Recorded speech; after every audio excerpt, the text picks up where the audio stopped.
60 years, University Technology Mara, or UITM, has been the place for acquiring knowledge and developing capabilities. From a training center to now a vast network of universities, UITM has campuses and faculties all over Malaysia. UITM allows for the pursuing of goals and earning a degree in any field of choice, with a mission to enhance the knowledge and expertise of Bumiputras in all fields of study, through professional programs, research work and community service, while upholding moral values and professional ethics. Nestled amidst the greenery and some of the most scenic areas in the country, each university campus is strategically located in places where their presence inevitably provides an economic boost to the local community. The Vice-Chancellor is the Chief Executive Officer, heading the academic and administrative management of the university. UITM pledges to provide maximum opportunities to pursue professionally recognized programs of study in science, technology, industry, business, arts and humanities. University Technology Mara offers quality education at all levels of study, from foundation to postgraduate. The university has always been at the forefront in science and technology, as well as in management. It is a place where talent, skills and excellence are nurtured. UITM has a mission to empower the indigenous people through the provision of higher education in accordance with Article 153 of the Malaysian Federal Constitution and Act 173, University Technology Mara Act 1976. Duli Yang Maha Mulia, Sri Paduka Baginda Yang di-Pertuan Agong is the Chancellor of UITM by virtue of his status as the King, as provided for by the law.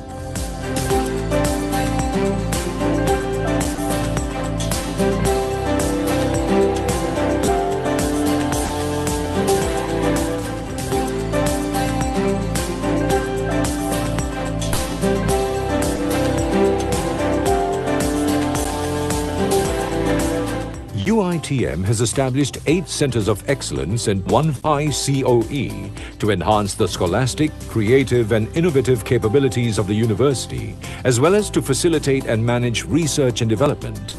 To complete the teaching and learning activities at UITM, the university has made available modern and contemporary facilities such as the UITM Stadium, the house of UITM FC.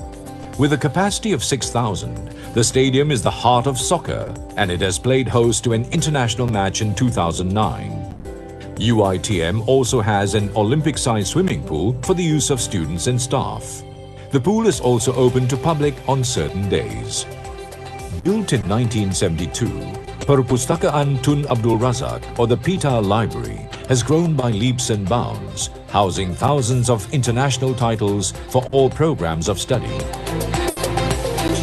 Students' participation in extracurricular activities is highly encouraged and supported by the university. These activities would not only equip students with soft skills, but also train them to be balanced and holistic individuals to meet global requirements. As the largest public university in Malaysia, University Technology Mara has produced thousands of alumni who are successful individuals in their disciplines. They are award winners, innovators, entrepreneurs and leaders in both the government and private sectors. UITM honors its alumni by engaging them to establish smart partnerships resulting in strategic alliances. The alumni also gives back in areas such as academic improvements, charity work and fundraising. University Technology Mara, Usaha Takwa Mulia.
Assalamualaikum and a very good morning, ladies and gentlemen.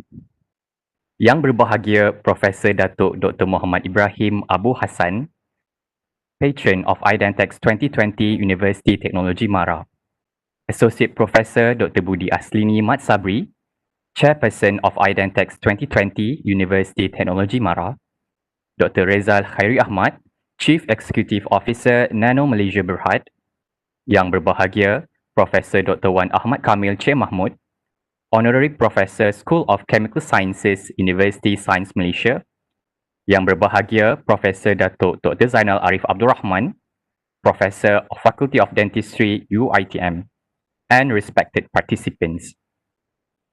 Welcome to the second International Invention and Innovation in Dentistry Exhibition 2020 Keynote Webinar and Award Ceremony. Distinguished guests, ladies and gentlemen, IIDentEx started in 2019 when it was held for the first time in Malacca to an overwhelming support from the dental fraternities and non-dental fraternities alike. This event, which is proudly organized by the Faculty of Dentistry, University Technology Mara, is designed to serve as an arena where creative ideas, inventions, and innovations are to be presented and where the industry's keenest minds can discuss and deliberate on the evolution in the dental and healthcare fields. This year, due to the current global pandemic situation, IIDentEx is being hosted as a virtual event. Without further ado, please welcome the Chairperson of IIDentEx 2020, Associate Professor Dr. Budi Aslini Mat Sabri, to give her welcoming remarks. Thank you.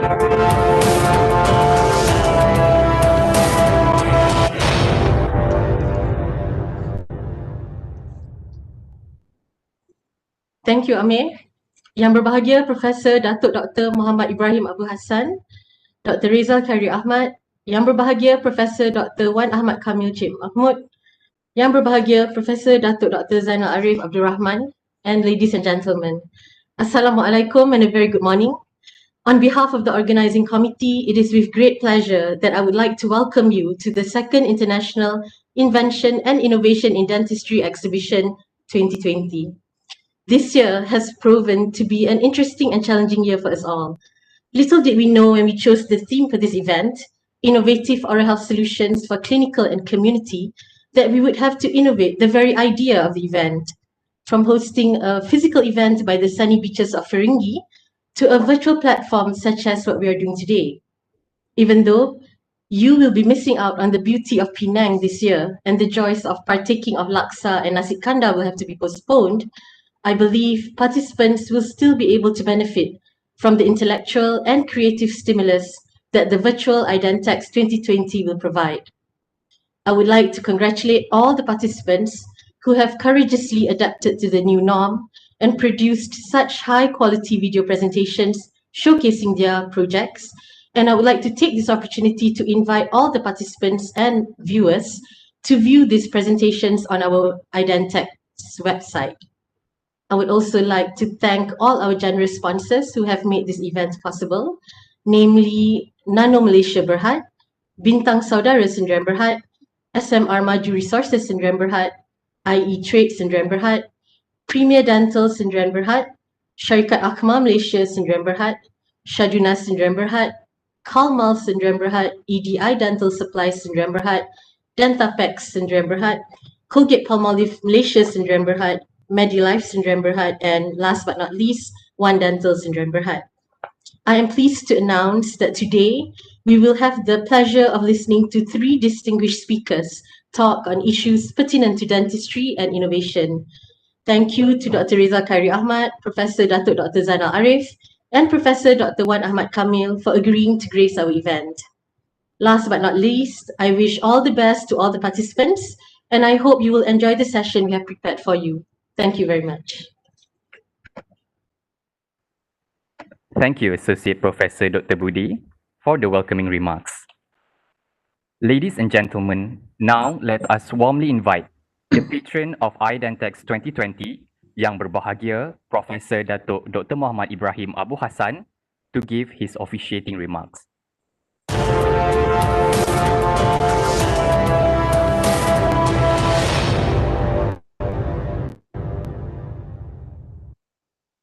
Thank you, Amir, our MC this morning.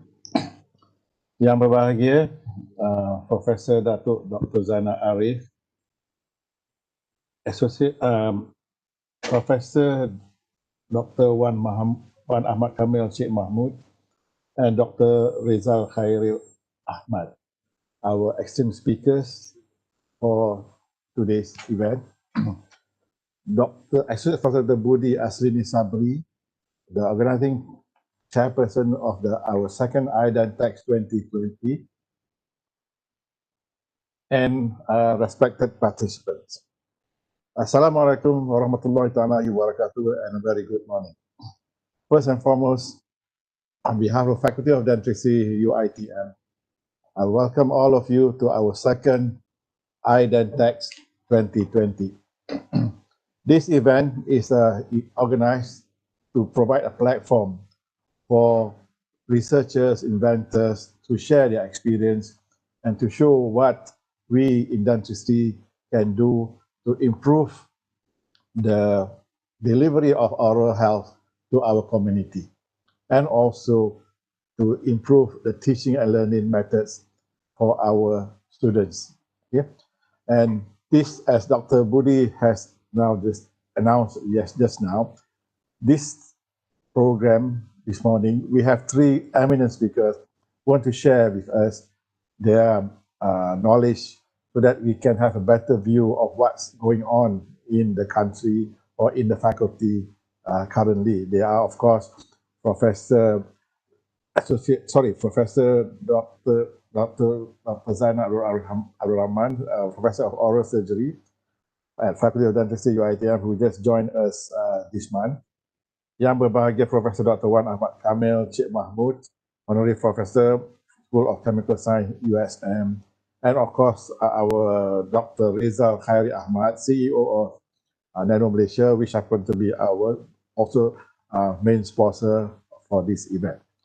So I again would thank you, all of you who have stayed with us to join this webinar, in spite of we have to move from a face-to-face meeting in Penang back to via online today to our online platform. And thank you for being so patient with us that keep on continue to register after we have changed the mode of presentation for this program. And we hope that with all the posters and presentation and also the plenary lectures given by our three eminent speakers, you all will benefit in your daily life in one way or another.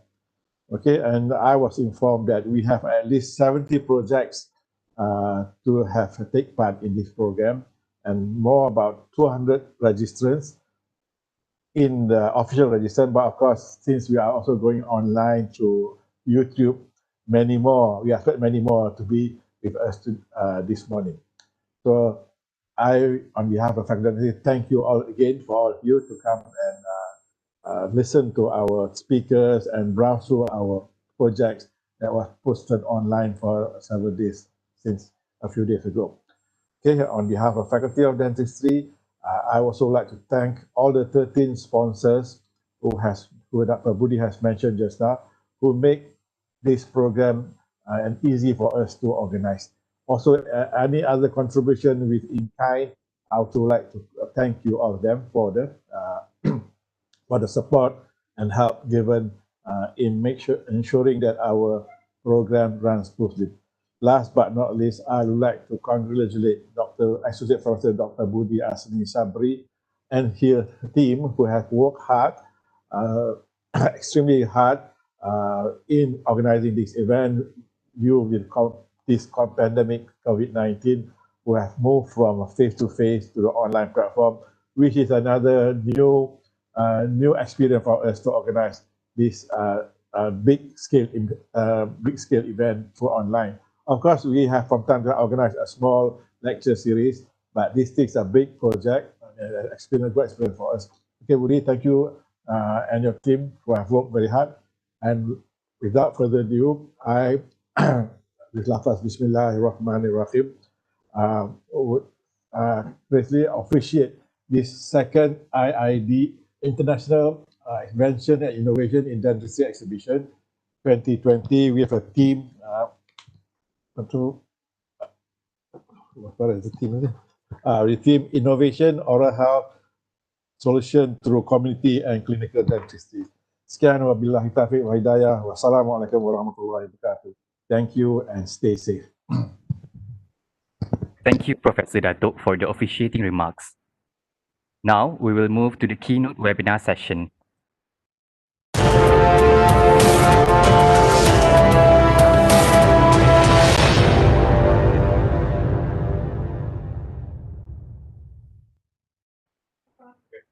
All participants are encouraged to drop your questions on the chat box on your right side during the whole webinar sessions.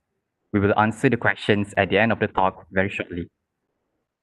Distinguished guests, ladies and gentlemen, I'm honored to introduce our first speaker, Yang Berbahagia, Professor Datuk Dr. Zainal Arif Abdul Rahman from University Technology Mara. Professor Datuk Dr. Zainal Arif Abdul Rahman is a professor at the Center of Oral and Maxillofacial Surgery Studies, Faculty of Dentistry, University Technology Mara. He is also an honorary professor in the Department of Oral and Maxillofacial Clinical Sciences at the University of Malaya and a managing director at the Center for Biomedical Technology and Innovation, Sdn Bhd. Previously, he served as the Dean and a professor at the Faculty of Dentistry, University of Malaya from the year 2005 to 2020. Professor Datuk Zainal Arif Abdul Rahman obtained his Bachelor of Dental Surgery from the University of Dhaka in 1987 and the Master of Science in Oral and Maxillofacial Surgery from the University of London in 1994. He is a Fellow of the Faculty of Dentistry, Royal College of Surgeons, Ireland, and a Fellow of the Faculty of Dental Surgery, Royal College of Surgeons, England. Over the years, he has received numerous awards such as the Anugerah Scientist Cemerlang by MUSTI, the University of Malaya Excellence Award for Commercialization, and numerous gold medals at both local and international exhibitions. Professor Datuk Zainal Arif has published and presented extensively throughout his career in various areas of interest such as craniofacial deformity, oral cancer, 3D printing, and craniofacial syndromes. Now, it is with great pleasure that I invite Yang Berbahagia, Professor Datuk Zainal Arif, to deliver his talk.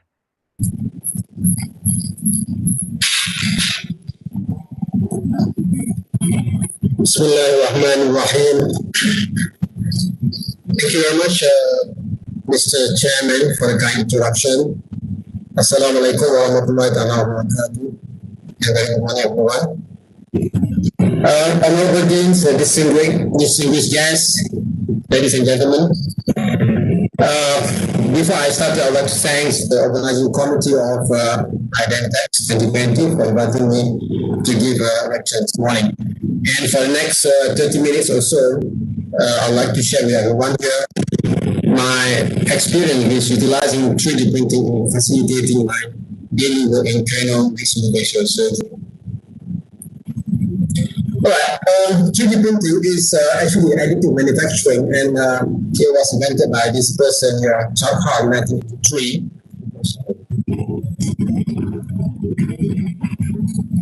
Sorry, there's some technical problem here.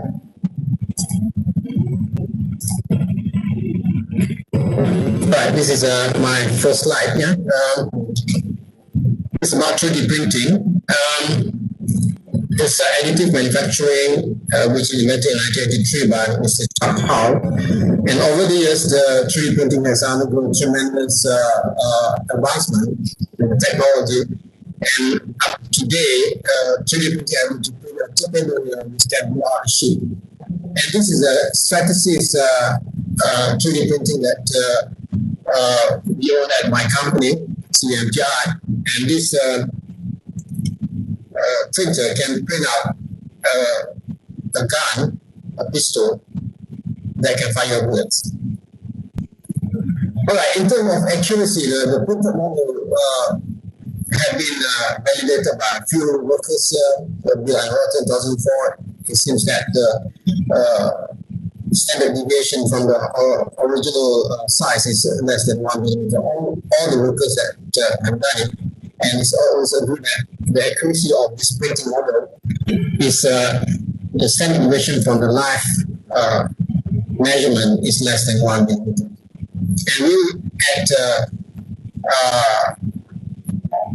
we have validated our printer as well, and by comparing the measurement between the calibrate bright manual computer simulation and also a printer model, and compared between these three, and we found that the difference between these three models is very much negligible.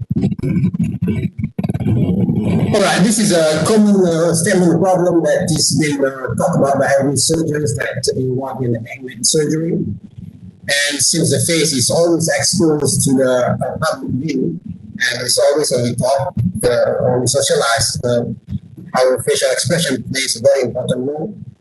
And it seems that if we were to reconstruct any misplaced or any missing parts of the face, facial bone or facial soft tissue, we have to put it back in the original position, which is accurate in the 3D coordinate, 3 dimension, in the both vertical dimension, axial posterior dimension, and also transverse dimension. And I must say here that it's almost impossible. It's almost impossible to do that with manual or with just without any other help. So it's difficult to do manually, definitely, and only can be done only with a computer. Right, among the application of 3D printing in the facial reconstruction is now involved manufacturing and construction of lost tissue and the treatment planning and the surgical simulation that I'm going to go through within the next 30 minutes or so. Right, in the early days is how we process. We can take out a CT data that have all the parts of the body image inside the bones and the soft tissue. We put in the DICOM format and then put the CPU and undergo the process of segmentation, stacking in CAD model, and we create a 3D form of the human face. And then we can do mirroring also. Mirroring we can compare within the top part of the model is the one that is being displaced, the displaced, and when we mirror the one side to the other side, it's will give the actual look of the patient before the damage on the face. And here is the mobile skeleton 2-dimensional to show that the yellow one is the one that is being displaced, and the yellow one is a virtually reconstructed facial skeleton. And we later on printed out this model, and because it's left side, we can use it to bend our plate on it, to fabricate our plate before our reconstruction. That was the actual surgery. This is coronal flap being raised, and to show the forehead here and the orbital bone and this is arch that had been placed according to the plate that is dictated by the model that we had, where we believe that there is the actual size, the actual control of the patient, and we put some bone graft here from the articularium and the orbit just to cover the defect of the floor of the orbit. But this is a post-operative CT scan. We found that this is before the op and this is after the op, and we found that the symmetry is quite acceptable, and we have placed the one back to the original position as compared to the normal side. Another case, this is a common case that comes to our clinic, craniofacial clinic. This is a coronal synostosis, I mean the suture of the skull. The coronal sutures have fused on one side, have fused very early, and this brain cannot grow, the forehead cannot grow forward and cause a depression on the one side of the forehead. This is called plagiocephaly. And when we from the top, we see that here, this is normal side, and the right side is the one that is depressed, and the parents was concerned about this. It's poor aesthetic, though. But anyway, we want to have our children growing with kind of features, so we request the surgery to be done. And what we do is that we print out the model. We print a model here, and then this is quite an artistic work. We try to do various osteotomy and try to resculpt the forehead to make it normal. One, we harmonize the contour, we bend a plate here, a malleable wire to get a contour, and this intraoperatively we do the same thing, and we use this as a jig to guide the contour, to guide the placements on this deformed bone into the normal position. This is the bone that we scored. We cut here and we put a reservoir plate, you can see that, and then we rotate the skull around to give acceptable control for it. There was a patient who's operatively, we could see that just before the op, there's a depression here now, the contour is just flush, and you create a nice and harmonized forehead. And in the reconstruction of lost tissue, we have the software now to grow back the bone, the tooling, the condition. There is an example of mandible. This is just mirror it, as I mentioned before. We can cut where you want to cut, and then segment it and place the normal side to the normal side by mirroring, and there you got a whole mandible. And here's a case where it's a common problem in our daily practice of ornamental surgery, the common tumor, major aminoblastoma, and we always resect aminoblastoma because you've got a high rate of recurrence when the patient is young, and especially the type with a multicystic. And while here, not much blood left to support the mandible, we have to cure it. And we just resect it, and here is the planning. The area that is marked colored green is the area that is supposed to be resected. And we just place the size of the fibula that we want to use to reconstruct here on the mandible gap that after the bone is visually removed. And we make a jig, a cutting jig. This is according to measurement of the size of the fibula bone. We go for a jig that we want to place the resected part of the mandible. And the different colors here is to show that where we want how we create the curvatures. Every border between these two colors is where we're going to do a scoring or cut to bend the mandible. And we have this intraoperatively, before that we bend a plate accordingly to the curvature of the mandible that is 3D printed. And then we add that the fibular graft here into the mandible. You can see here is the anosomized veins. It's a microvascular surgery. And this patient was all not much. You can see that the job of the lower contour is affected. And here also we could see that the mandible is united, healing well with the fibula. And there is quite controversial opinions on the role of STI mandible reconstruction. The community agrees that it reduces operating time, it provides a precision, it restores back the morphology, and it's good aesthetic outcome. But there's one person that disagree on this, is Morris, 2018, say that because his decision is that the cost of printing is very high, and which does not really reflects the amount of benefits from the surgery. Anyway, in this part of the world, the printing is very cheap. It's called around 500 for a ring animal. This is another case. This patient is a very common, a motorcycle hit by a lorry. Many of them died, some survived, and this patient is very lucky to live, and he's very grateful that he's alive. But he's very happy with what he had at that point in time. But when he went home, his children could not recognize him. So he came up in our clinic asking us to do something about his face. And it's quite a gross deformity. He lost part of the important part of the body, important part of the facial contour, the orbits, and also the forehead. So what we do here, at that time we have only the software that can mirror the normal and normal side. And since here we have defect which crosses the midline, when we mirror the image, we call it defect. That's why I call this a missing centerpiece. Then again, we use our artistic work, we use whatever we have. It's good that being a dentist, we have access to many materials, especially thermoplastic material. We use hair dryers to soften this thermoplastic material and mold it and try to sculpt. This is our artistic mind to sculpt and form the missing part.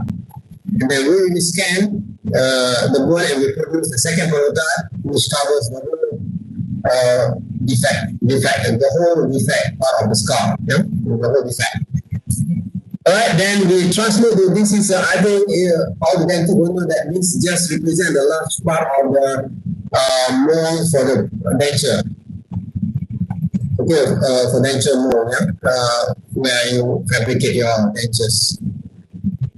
So this larger part is how we got the idea. We make it to male and female here, and we shape the titanium on this mold, and we just press it for overnight, 24 hours, so that it doesn't fall back. And then we try on the model. We found that it's a good symmetry. We compare to the normal side and normal sides and the orbit size and all. It seems that it fit quite nicely. Then we place it on patient. Yeah. This is the first time I'm putting a big alloplastic material on the patient's titanium, and then I'm not sure what will happen to this. So I put some bone graft on this as a backup in case this sheet failed. And that was the patient after the surgery and before the surgery. That's the CT scan 3D to show that despite the good symmetrical that we have been achieved. And it's a patient a few years after the surgery. All right, now following that, there's so much open source software developed. One method to do the missing part is normal mirroring, and we call it tangents method. We can grow the parts that is have a very gross when part of the facial skeleton that is missing on both sides, we can still grow it out by tangents method. This is one of the defects normally occurs in patients with injuries from motor medical accident or common thing that happen in Malaysia. And this defect causing the midline end, we don't have to worry about it. We just do this method and it can grow back the normal contour of the facial cranium, of the cranium skeleton. And this we have do this process, we have documented this and patented this process. First we scan the defect and then we create a mold, fabricate, and then replace it. And this has been commercialized. Most of the neurosurgeons in Klang Valley is using this technique to do a cranioplasty of their patients. And we managed to get a grant from Tango Fund, 2.3 million to do the trial on this patient. We managed to do 20 patients. And we found that most majority of patients have been satisfied with the results. Some examples among those is samples from the clinical trial. This is how we do growing, and we do what we call that the mold. And this is the patient's appearance after the surgery. It's compared to before the surgery, that we create quite an acceptable contour of the patient's head. Same patient, same problems, a different patient. And we can see that how the head contour is achieved compared to the one before the surgery.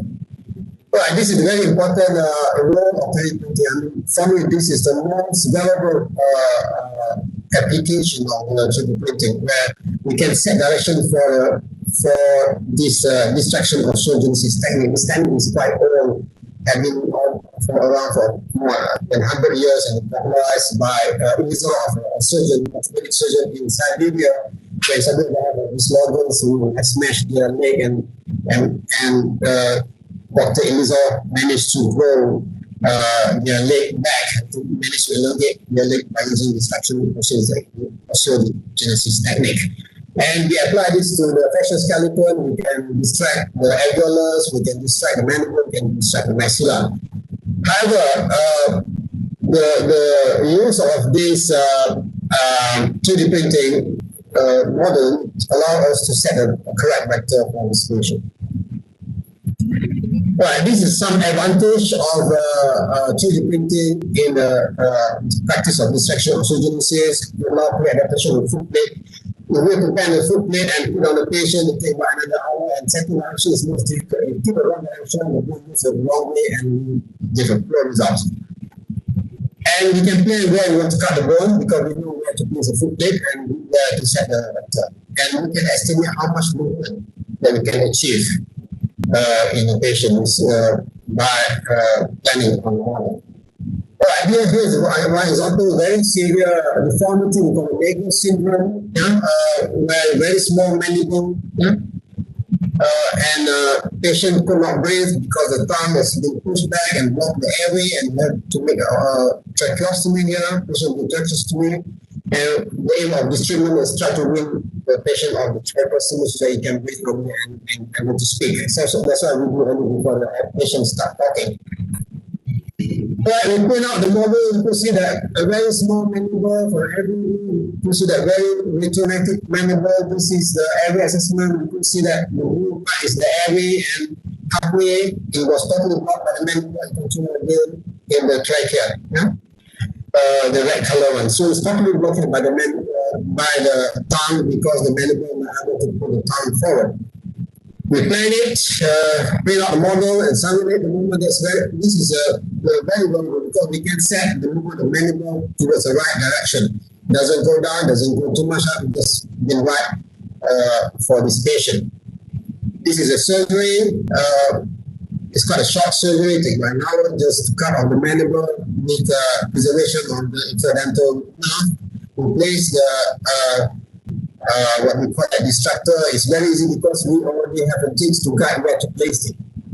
And then this is a post-operative appearance of the patients. And we can compare, this is pre-distraction and this is post-distraction. The manual had gone for, but it's still not adequate. So we plan for another surgery because it's still very much restorative. We have achieved some amount of bone, but then the distractor have a limit.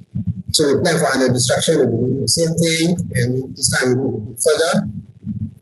And we play second time now is the end of the distraction for the second time. You see that the patient before with no chin at all, now he's having almost a normal chin.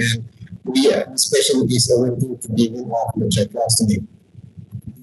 Alright, this is also another severe case of sleep apnea. The patient, when this patient comes to our clinic, he turns blue every 5 minutes. Every time this patient goes off, he turns blue. But he got a very good man that make him up every time he turns blue. And I will quickly send this patient for the emergency tracheostomy and we plan for the surgery, try to correct the patient deformity. So you see the eye is bulging out, severe prognosis. One eye is very lost due to the traumatic keratosis. Traumatic keratitis. Right? And we try to save the other eye. So this is a model that puts the printout of facial skeleton. You see that the very rudimentary orbital vein here. That's how we plan our cut, and we do the same thing. Assess the airway. The airway is completely obliterated. Zero airway, that's why patient could not breathe. And this is a virtual surgery, how we cut this model and move it forward. Yeah? This from lateral view is very obvious. That is the amount that we have to achieve to accommodate the eye and open up the airway. It's about 30 millimeters. And this is 3D simulation. We place this external device here, the internal device here will be placed at the bottom. So this external device will put the face forward, the internal device will push it forward. So we have pulling and the pushing, and because the movement is so quite remarkable and want to achieve about 30 millimeters, so we need 2 distractors. There was a surgery, this was a cut, and this is a picture of the distractor that we placed. As I mentioned before, placement of the distractor doesn't take much time because of the pre-band. And we assembled the external device here, we put the face forward. This is 4-year-old boy, this is the first time. At this point in time, it's 2000, I think this is 2012. It's the first time that I place an external device on a 4-year-old boy, and he doesn't know how to react to it. And this is a patient in recovery. Thank God the patient does not have any problem having it. He doesn't disturb the distractor, he doesn't even touch it. The problem is that we had is this patient, he tried to strike his sibling when they tease him with this device. It's quite dangerous. And halfway through, after 20 millimeter, we found that we saw the detention in the scar. And we had problems that we overlook. Actually, when we achieved 20 millimeter, the eyeball was stuck and cannot sink downward because our cut in the orbit does not exceed the largest diameter of the orbit. Yeah? So we overlooked that. But actually, when we do the surgery, we have a limited area to cut because the orbit is shallow. So we go in the day, we do a lateral tympanotomy and chisel all the bone that break the eyeball, and the eyeball is released. And we publish this. And it's very easy to get published if you share your mistake. When you say a success story, you try to read and try, they're not trusting you and try to edit and try to make sure that you are doing the right job. So when we say this paper, it was accepted without any reason. All right, this is post-operatively. We could see that this area assessment, the black area that showed that area that opened up, yeah? And this patient now, this is progress of the patient, and because this is the largest movement in the world at that time, in 2012, this is the largest movement of skeleton 30 millimeter forward. So it's quite a record. So we went for the press conference here, and we published this paper to share our experience. And this boy now undergoing a normal life, even we want to remember that it's one of the sports events. There's a patient on holiday, so it's not breathing to the neck, and it's living a normal life. Another syndrome, we call it 5-4 syndrome, it's not much different, and it's only the difference in the genomics makeup. In terms of genetics, in terms of chromosomes, it's different, but the features are almost the same, and with a bit more different severity, and the arrangement of genomes are the same as the results that we have just now. This was the 3D image, and then that was the same thing that we do, where we put the model, and then we just simulate the card and try to move the skeleton forward here.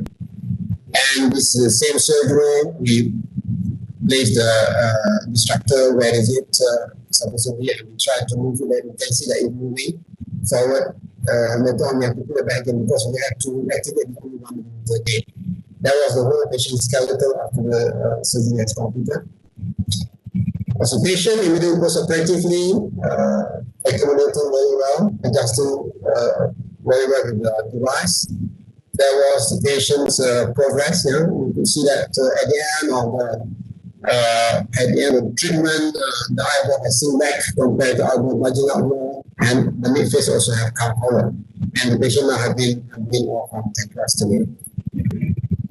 Again, this even though there's different syndrome, the children is almost the same. Apple syndrome is similar to Kurzweil, except that they have a syndactyly and they have full fingers. Yeah? So this patient for Somalia is sponsored by the Somalian government. I just want to share this. We do the same treatment, the same thing like because the patient is big grown up. You can see here the sinus is very solid, so we have a difficulty in both media that we contemplate before the surgery, and we could see that by studying the model, we could see that we have a solid sinus. There's no air space here. So, and during the surgery, I have to chisel the sinus from the anterior fossa. The neurologist have to check the brain and put my chisel.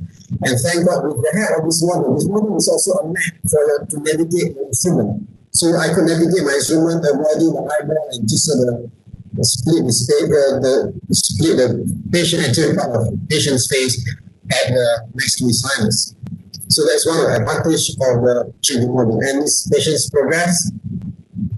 Before, you can see that the midface sunken, and after the treatment, nice facial curvature, that eyeball sinking very nicely. And the patients have been recovered from the obstructive sleep apnea.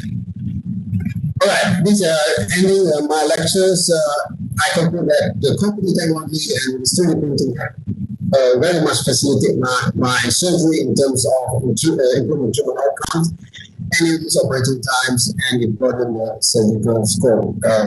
With this instrument, we managed to march across the clinical boundaries. And much more could be done with this technology to bring cardiovascular surgery to greater heights. With that, I thank you very much for your kind attention. I would like to thank the Grand Prefecture team and Asia Professor Dr. Fidas for helping me the preparation of the slide.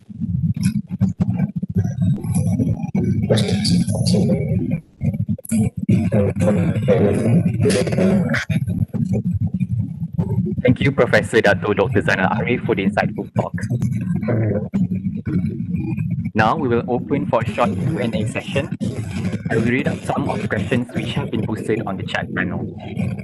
So the first question is from Dr. Norina. Prof, what is the scope of craniofacial surgery in COVID-19 era? Thank you, Dato.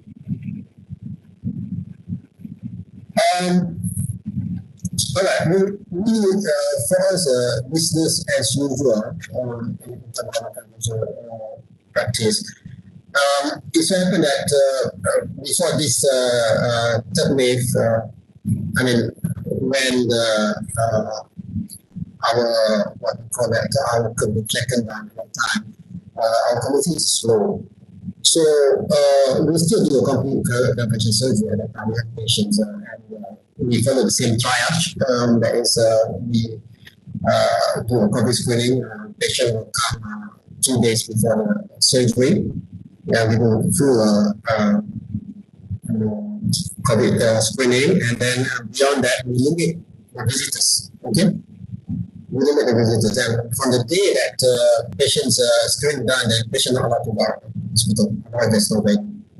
So we so far, thank God, we don't have any COVID positive patients to operate. But then, if the time comes and we at any time have COVID positive patient for craniofacial surgery, we will delay, because there's always a lot of solutions to solve the acute problem of patients. And I must say that the craniofacial surgery, I'm talking about the major, the monoblock operation is a large operation with high risk. We can always delay the patient until they recover from the COVID symptoms. Yeah? So we can wait. For example, if the patient is at a time with very serious obstructions, we probably might consider tracheostomy for some what we call that other remedies is a low risk and short procedures. Yeah? But things like for craniofacial, we can do it. But things like cancer, we cannot. Somehow, if the patient comes positive with cancer, we have to operate. But maybe we do minimal surgery. Patient, because knowing that the patients with the presence of the COVID, the patient might have respiratory complications and so on. Yeah. All right, thank you, Prof. So I would like to thank Professor Dato Dr. Zainal Arif for the wonderful sharing session just now. Thank you very much for the kind attention. Next, let me introduce the second speaker for our webinar today. Honorary Professor Dr. Wan Ahmad Kamil Cik Mahmud from School of Chemical Sciences, University Science Malaysia. Professor Wan Ahmad Kamil Cik Mahmud is a synthetic inorganic chemist and has been with the School of Chemical Sciences, University Science Malaysia since 1986. He has held numerous academic and administrative positions at USM. His experience at USM covers both teaching and research duties and other administrative duties. He was also the Deputy Director of the Innovation and Consultancy Center, where he was involved in the establishment of guidelines, policies, IP issues, and processes for greater involvement between the university, academic staff, and the commercial community. He was instrumental in the setting up of the U Science Holdings Sdn Bhd, the commercial arm of the university. He was the first Director of Corporate Development Division from 2000 to 2005. His main area of research constitutes the synthesis and characterizations of composite materials such as organic, inorganic composite materials, and liquid crystals. He was a member of the National Task Force to develop the Science and Technology Human Capital, the roadmap for Malaysia's S&T workforce to achieve global competitiveness by 2020, commissioned by MOSTI in 2012. He is a Fellow of the Institute Kimia since 2008 and Fellow of the Malaysian Academy of Sciences since 2016. It is with great pleasure that I present Prof. Wan Ahmad Kamil Mahmud.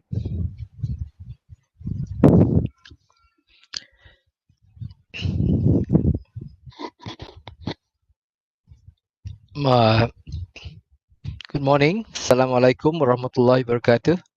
Morning, Prof. Thank you for the long introduction. Okay, I'm just trying to pick up my slides now. Thank you very much. Assalamualaikum warahmatullahi wabarakatuh.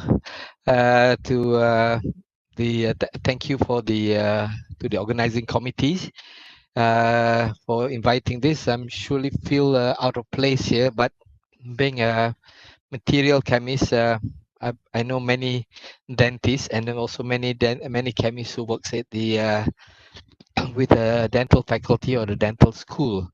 So the talk this morning is about innovating ideas, and I'm sure there's the participants, especially the in for the to this invention and innovation exhibition, have been indulged and have been muddled with the word innovation for the last few days, if not for the last few weeks. So perhaps this morning I'd like to take back and look at how actually this innovation ideas or the concept of innovation from the perspective of a perhaps a theorist, if not from other academic perspective of what innovation is all about. So without undue delay, I will continue on with my slides here. Is everything okay here? Did everybody can see things well? Thank you. Well, the talk will be very much about what innovating ideas is all about, and I'll start off with a very overview in a view of what innovation. And many times innovation is always being associated with commercialization and issue of novelty, issue of making money and so forth. And then a little bit about what commercialization about at universities, or rather relationship between universities and the commercial sectors. And since this is the part where I like to also introduce, although I think Prof. Zainal just now showed a lot of things which actually shows collaboration with other aspects, but I think I will also try to highlight two areas where commercialization can be best carried out between the dentists and the other sectors of disciplines, many more, but I only highlight two. One, material science, being a material scientist, and data science, which I've got some idea, some work from Microsoft, Dr. Zaharuddin here, and I'll finish off with some concluding remarks.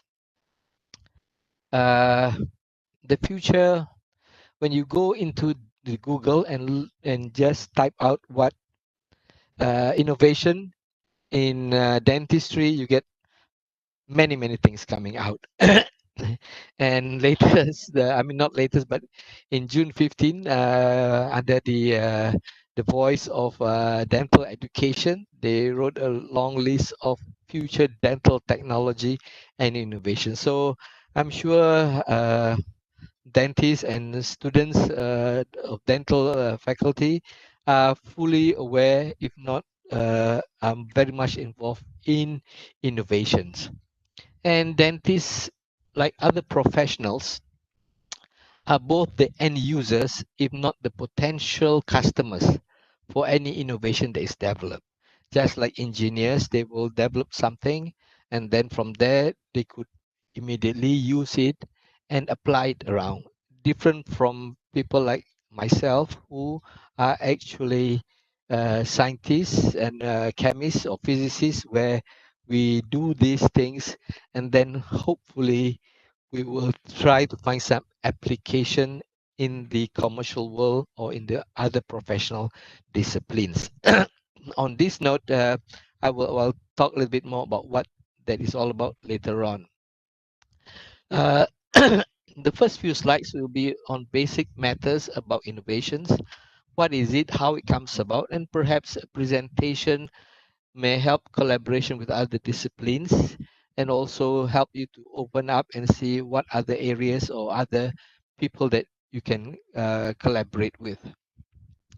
Because innovation is such an overused word, and at times they lose sight of what it is, and at times it's confused with things such as R&D, commercialization, value development, into intellectual property, so forth and so forth.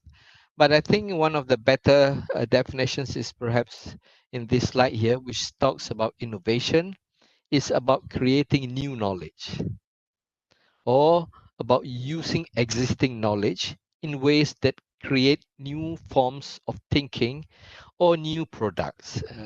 This being said by many other people, but Robinson and Stern in 88 said this, I think, in a very concise way. Innovation is merely a creative improvement. It is neither science nor technology or invention. It is about the application of knowledge. It is about acquiring innovation through learning, research, or even experience. It is also about combination, new combination of existing knowledge. It is the interaction between economic and non-economic actors, government, policy, and agencies.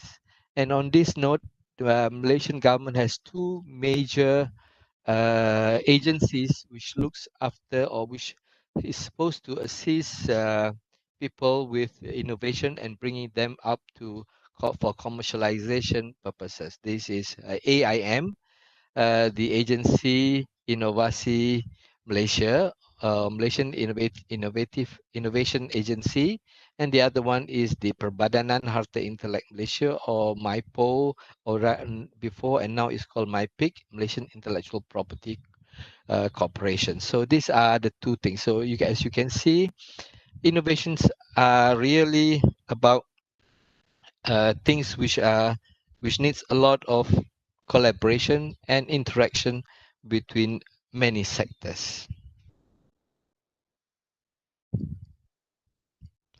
It is not earth-shattering, but it is about some form of novelty. It is an improvement of how to do things better, how a product can be more useful. It is as simple as you going out to buy food, and we will always find a better way of how to get the same product without jeopardizing the quality and quantity if necessary, but do it in a better way. So it is about new ways of doing things, novel idea, and in many cases where it involves service sectors like the bank industry or the takaful, the insurance industry, is merely new management practices. So for any innovation to happen, it is always about novelty. And here are a few things which we can see how novelty can come about. It comes through R&D activities. It can come through adapting or taking old ideas and making into new one. It can be about innovation and reinvention. And it could be simply a disruptive technology that they call it now, what they call now disruptive technology, or a comprehensively new approach. So this creating new markets.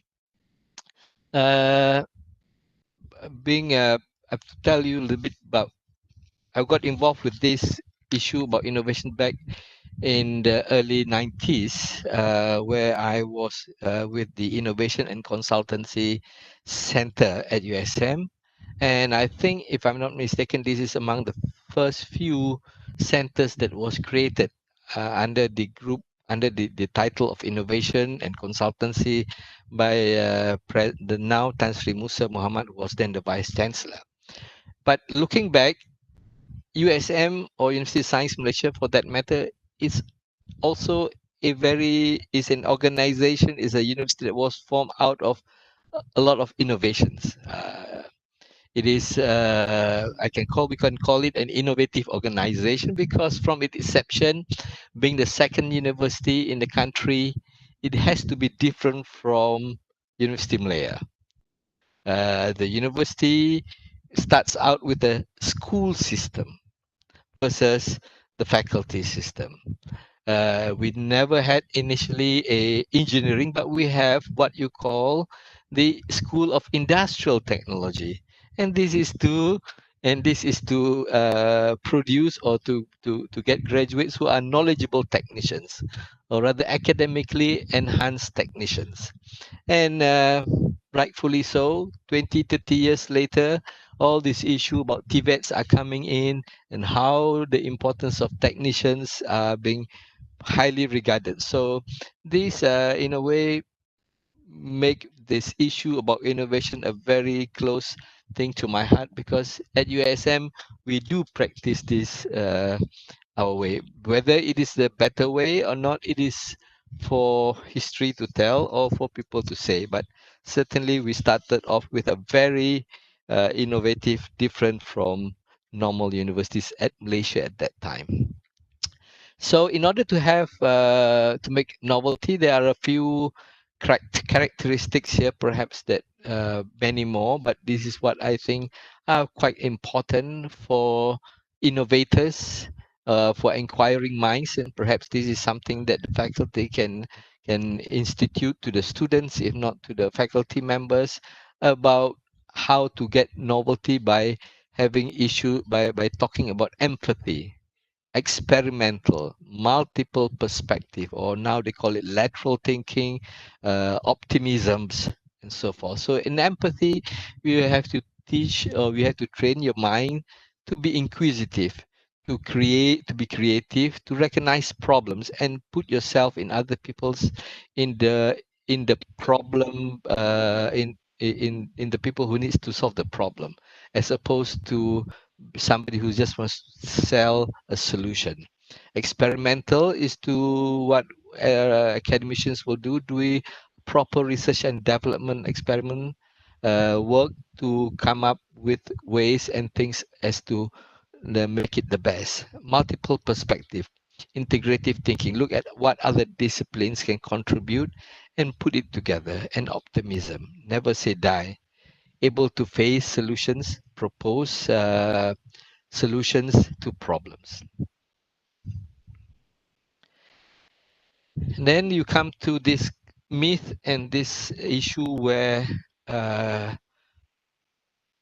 politicians and public has been lamented that a lot of money has been put into research R&D, whether it at universities or research institute, but what are the value that comes out of it? A lot of money was seen to be wasted down the drain, and research and development only end up in publication of papers and you know, first tier group, high impact journals, and so forth and so forth. And we can hear this now during this pandemic, where we are asking, where are all the scientists who are producing all these good papers, journals? Where do they contribute to society? So, but let me break that myth here, because for innovation to happen, to create money, you need the industry to do it. There is an economic benefit of successful exploitation of the novelty by the industry. It cannot be done by the same people who do the research, because they will be very busy trying to make better things and innovate. So it is about how the industry take this, the relevant industry, of course, take it and value it or market it to the public or to the commercial, to the commercial sector. And interlude this with this nice cartoon here about what innovation is all about. Innovation is like a dishwasher, as this cartoon says. And the friend says, oh, is it like making life easier? No, he says, it requires a lot of energy and someone to use it. As simple as that. So innovation, as you can see, will not do anything unless somebody use it and find value in it. So before anything else, it should be about, to get into this concept about innovation, you do not compete, because once you compete, you are playing with people's rules that have already been stated. So you will never beat the game. You can be better at it, but you will never beat it because it is already there and you are coming in secondly. So you need to create, find out what everybody else is doing, and then don't do it or do it differently. So perhaps this is actually you're as researcher or as a scientist, as academicians, you're actually doing this. You're doing the literature work. So, but you must frame your mind that the literature work is about from market, what is in the market or what is available, or even from marketing. If you are in the industry, the marketing people will tell you what are outside and what are the problems with your product, and then go to the lab to solve it. So perhaps this is a new tagline for innovation. It's about from market to lab. Uh, it's as simple as I just take a very simple example here. It's about the soap industry, the bar of soap, and for many years ago, people were using bar soaps or solid soap or even powder soaps to do laundry.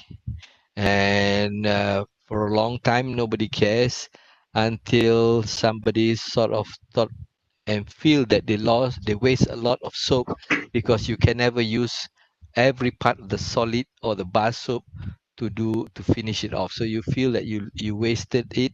When it comes too small to a hole, you throw it away. So lo and behold, many years ago, the liquid detergent comes. It's as simple as going from the solid bar to the liquid detergent, and it is in their heads that if you use liquid, you don't waste the soap because you can use it to the last drop. And we all know that probably that is not true. So another aspect about innovation or invention is about necessity. So I think this is being said by Pluto 100 years ago, that necessity is the mother of innovation. When you are when it necessitates you to do to solve a problem, then that is actually the start of an invention or innovation. uh, we'll go back a little bit about how you can form your mind into those characteristics, as we say, and this is very much related to the present situation, the issue about information and knowledge. We are bombarded by issues, by a lot of information through your phones, through your WhatsApps, and through newspapers, although less people are reading real newspapers now. But just this for us to see how this progress takes about on. Start off in the early 1950s is about data, when the computer is starting to get thought about or being created or being invented. So data is about tables, and like any of the researchers who do R&D, they collect a lot of data, tables, make them into sound and everything. And then suddenly these things can be arranged into a certain form that you can make some information out of this data. And then comes through what they call the knowledge age.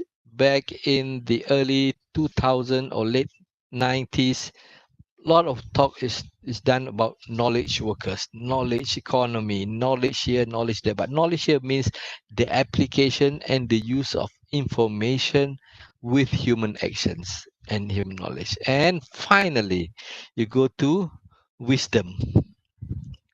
Oh, sorry. I got few more minutes left. But anyway, it is about wisdom. The highest level of information here, where you use knowledge, discerning use of knowledge, using what they call sometimes intuitions or gut feeling. And as we go through this hierarchy, my personal observation that actually we have never left the information age. We barely touch the information, the knowledge age, because many of us and many people confuse information with knowledge. Things that comes on the WhatsApp is not knowledge, it's merely information. But sometimes we tend to think that it is knowledge, and for that reason, I think Bill Gates, not Bill Gates, the guy who invented iPhone used I as the phone, not for anything else, but it's called information phone. That's all. So bear that in mind. Anyway, so this is the best thing that I can do in terms of trying to illustrate about research, innovation, and how you need money in the university or research institute to do research. Then from this research, you get knowledge from the data information, you get knowledge, and you transform this knowledge to some form of innovation. And from this innovation, you make money. So it is rather odd sometimes that you demand to have to get money coming back from research. You can never get money coming back from research. You can only get money after the knowledge from the research is being innovated, or you get into some form of innovation and the money comes in. So that should be what it's all about. So this is what I think over the years, the three main thing about this university industry relation, which has been the thorn since the early late 80s and even now, although in different form, but it is you need to have this new or this perspective which is non aggressive. It's about cooperation. So it's about enhancing nations' core competencies from each other's core businesses. If you're a dentist, be very good at the dentist part, and then you collaborate that with others who know how to do it.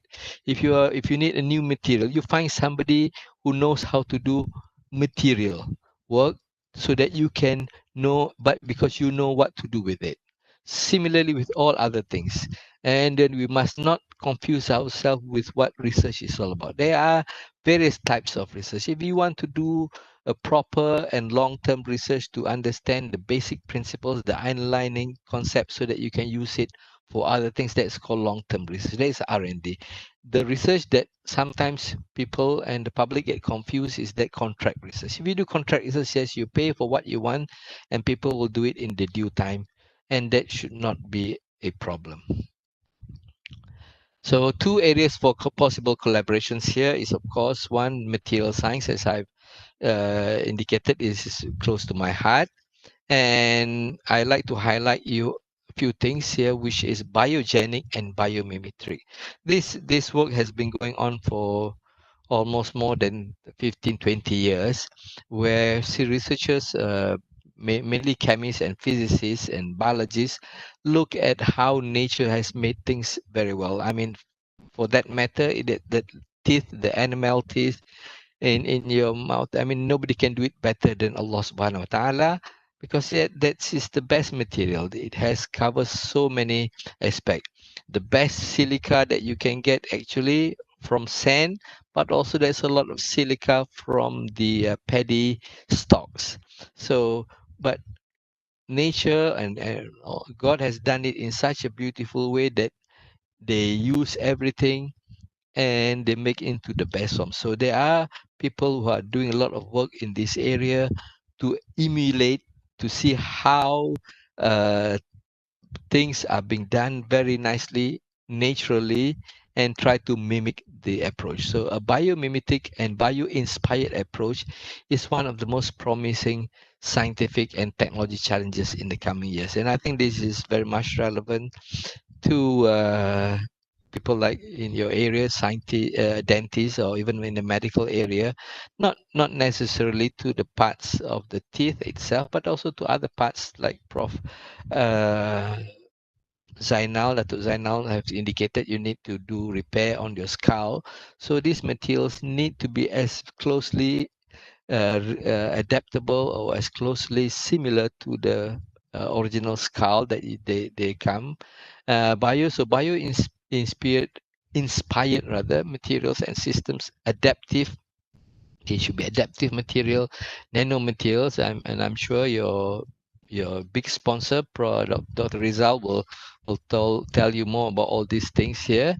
But it is very important that you see that these materials surrounding are very inspiring, and they are so very sophisticated that we can learn, and we try to see how chemists can do it, or even physicists can theorize it, and see how this can be done from the R&D perspective. The other perspective here is the data science, but I cannot bring it up. I'm sorry, because I have it in my, I tried to upload that, but it's not available. I got this. I'll pass it to the secretariat, the link. But I thought, because like many other areas now, you collect a lot of data either from your microscopes or from anything, and this data can now be made into some reasonable form of knowledge that can be used for other things, such as being used by other people. If you look about, if you see AI, artificial intelligence versus data science, artificial intelligence is about putting things, sensors to a car or to a human being, and then see how it moves, and then from there you make it into something useful.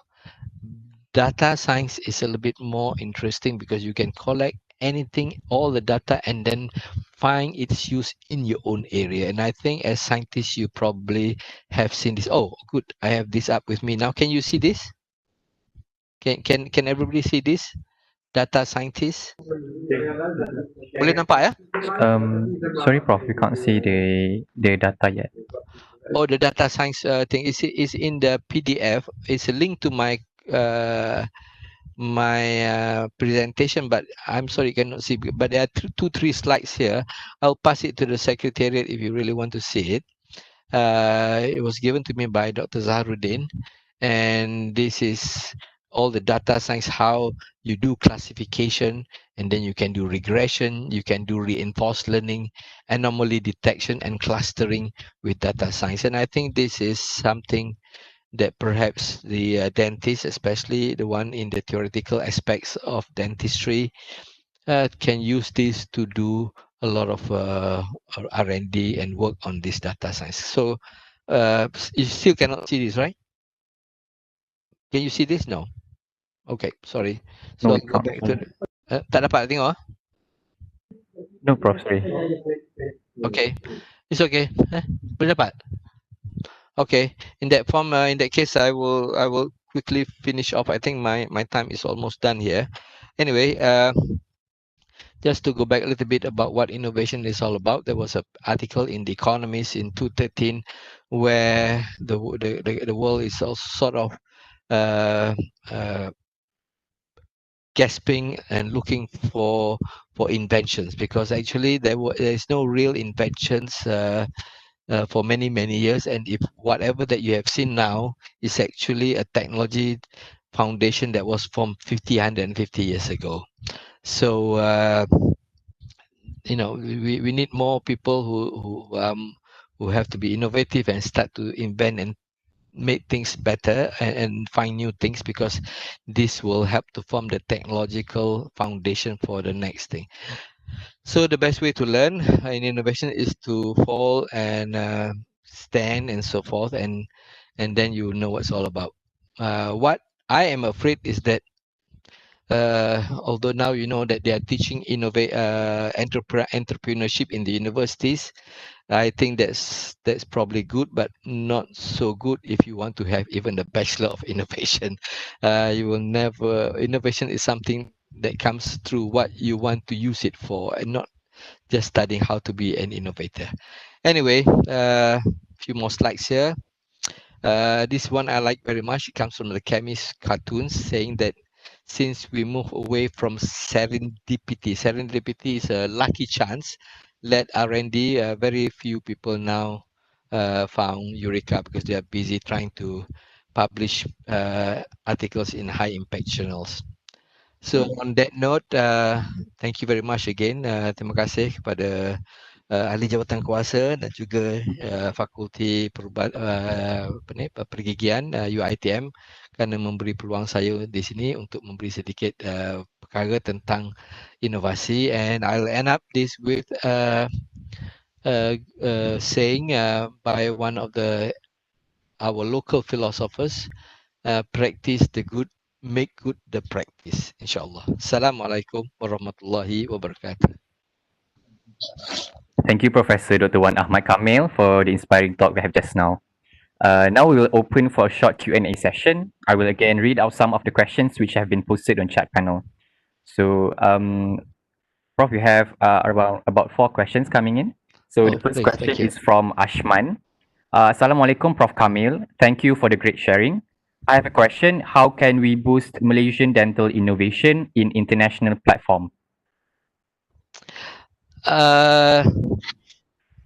I have some idea about that. I'm quite involved with the ASEAN University Network in the ASEAN region, and not so many years ago, I was looking at the dental program at University Gajah Mada. And like many other dental faculty and dental schools in the region, or even other globally, they are always developing new materials. I think the best way perhaps to go abroad is to go regionally. One thing for sure is that Malaysia's population is among the smallest apart from Brunei and Singapore. We are among the smallest. We have about 30 to 35 million people, whereas Indonesia have about 400 million and other places have more than 80-90 million. So I think you can always collaborate through the private wing of IITM with the private wing of the Gajah Mada and do innovation, because you have a bigger market there, and certainly more more people who can use it in Indonesia and test your product than other places. But certainly you need to start to sit down and then see what are the products to be pushed that can benefit all. Thank you. Next question, please, if I can. Thank you, Prof, for the reply. So the second question is from Dr. Andrian Hussein. He said, interesting point, Prof Kamil, don't compete. Do you think the current trend to chase the ranking is correct? And since I'm an honorary professor, I can say whatever I like now, because anyway, it is about being swayed. Rather, you are told they're taking away your concentration on other things. So if you get involved with that, fine. I mean, you have to do it, whether we like it or not. But if you get too involved with this, then what you get in the end, you have to ask yourself, what happens if IITM becomes #1 in the world? So what? Your dental faculty will become the best dental faculty in the world. So what? Does that mean that you get more students? Does that mean that you're going to get more money from the government? Well, we have to think about it. But the point is, you must be able to identify when there is a distraction. And to me, when you are competing with the rules and the game that other people set, then you are certainly going to be distracted from the real reasons why you are doing your present work. It'll be a long talk about this. Thank you very much. Yeah, thank you, Prof. Yeah. Thank you to you. Now the third question is from Dr. Ilhamwan Mohtar. Salam, Prof Kamil. I have a small question. How to choose the right industry to collaborate? In other words, what are the criteria in choosing the suitable industry to work with? I'm not sure I understand the industry. I mean, is it for marketing or is it for developing materials? If it's for about marketing, then you have to start with them from the beginning. If it's about materials, then you have to you have to go with the people that do materials. I need some clarification on that question there, perhaps. But certainly, as I said in one of the slides, it's about go to the market first before you go to the lab. Of course, it will be most ideal if you go to the industry that is actually looking for new material for filling or even for new dentures. You start off with them and say, what do they want? Because I still remember this very interesting example, real example about a real classic innovation, which is the stealth bomber. I'm not sure you all know about the stealth bomber. This is the first bombers that was developed by the states, where it is anti-radar. It can go at low level and so forth. But the point is I'm going to bring here is that how that thing comes about. The thing comes about with a very simple request by the armed forces to the academic and to the research community, stating that I want something that can fly low, that will not be easily detectable, and can carry bombs. Very simple instruction. And from these, the scientists, the technocrats gets together and draw plans and blueprints, or rather white paper they call it, as to how to develop this. It involves the engines, it involves the materials that is anti-radio frequency, and so forth and so forth. So I'm sorry, I cannot answer that as you may wish to, but this is some of the perspectives that I have. Thank you very much then. Okay, thank you, Prof. Yeah, That's I think I've overshot my. Then Dr. Riza is there now. I see. no, Okay. it's okay. So this is the last question for your Oh. section. Yeah, we have another one. Thank you, Prof, for the lecture. I have one question. What will happen if a product or innovation skipped any step before being marketed, such as charcoal toothpaste that claim can remove heavy calculus? Can you repeat that one more time? Sorry. Sorry, Prof. So the question is, what will happen if a product or innovation skipped any step before being marketed, such as charcoal toothpaste that claim can remove heavy calculus? Oh, okay. I think this one Dr. Riza can explain this better because he's involved. I mean, there's a lot of issues about intellectual property, liabilities, and everything else. So, but certainly, there's many approach to this. They call it either a quick buck, run of fly by night, or you want to go long distance. So I think Dr. Rizal may perhaps can assist me in this matter. But at any rate, I think I'm overshot here already very much. Thank you again for the questions and everything else. And Assalamualaikum warahmatullahi wabarakatuh. Thank you, Prof. Once again, I would like to thank Professor Dr. Wan Ahmad Kamil for the wonderful sharing session we had just now. Now we are honored to introduce the third speaker for our webinar today, Dr. Rizal Khairi Ahmad from Nano Malaysia Berhad. Dr. Rizal Khairi Ahmad is the Chief Executive Officer and Board Member of Nano Malaysia Berhad. He is also the Founding Chief Executive Officer and Board Member of Nano Commerce Sdn Berhad, the business and equity arm of Nano Malaysia. He is the Director of Infusion Materials Lab Sdn Berhad, Nano Textile Sdn Berhad, Nanovation Ventures Sdn Berhad, and NanoVerify Sdn Berhad. Dr. Rizal has a PhD in Electronic Engineering from the University College London's London Centre for Nanotechnology. He is the Chief Architect of Nano Malaysia's group corporate structure and business model, commercialization model, corporate venture capital structure, and Nano Malaysia's company policies and standard operating procedures.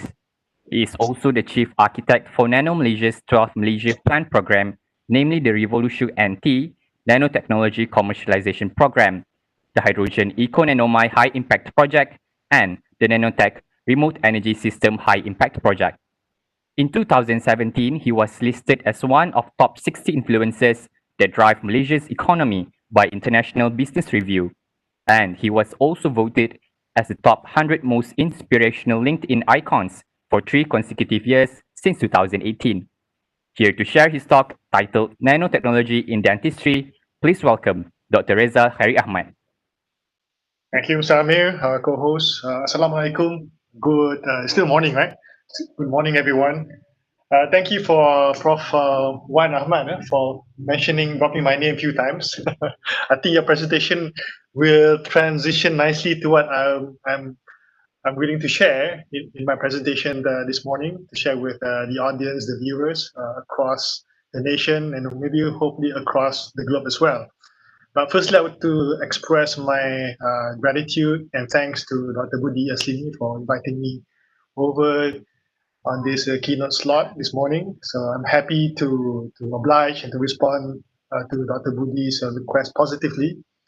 I know she's been trying to get me to present a number of times. We were supposed to have this conference in a physical world, but due to the current COVID-19 pandemic, I think the virtual world would be sufficient for the time being. So without much further ado, I would like to make a disclaimer here. I'm not an expert in dentistry nor dental applications. So I will present my views from the nanotech perspective of how it can help to add value to the world of dentistry or dental applications as a whole. So from Nano Malaysia perspective, here's my presentation. So some of you may or may not aware what we do. So just a really quick run through about what Nano Malaysia is. We've been mandated by the government of Malaysia as the lead agency to commercialize nanotech. So there's a top-down push from the government almost a decade ago to create a business entity / agency to look at pushing nanotech innovation from lab to market. And since with the advent of the fourth industrial revolution, we have repositioned and rebrand ourselves to align with the so-called the current trend, which is the fourth industrial revolution, the concept of cyber physical world, internet connectivity, advanced materials, so on and so forth.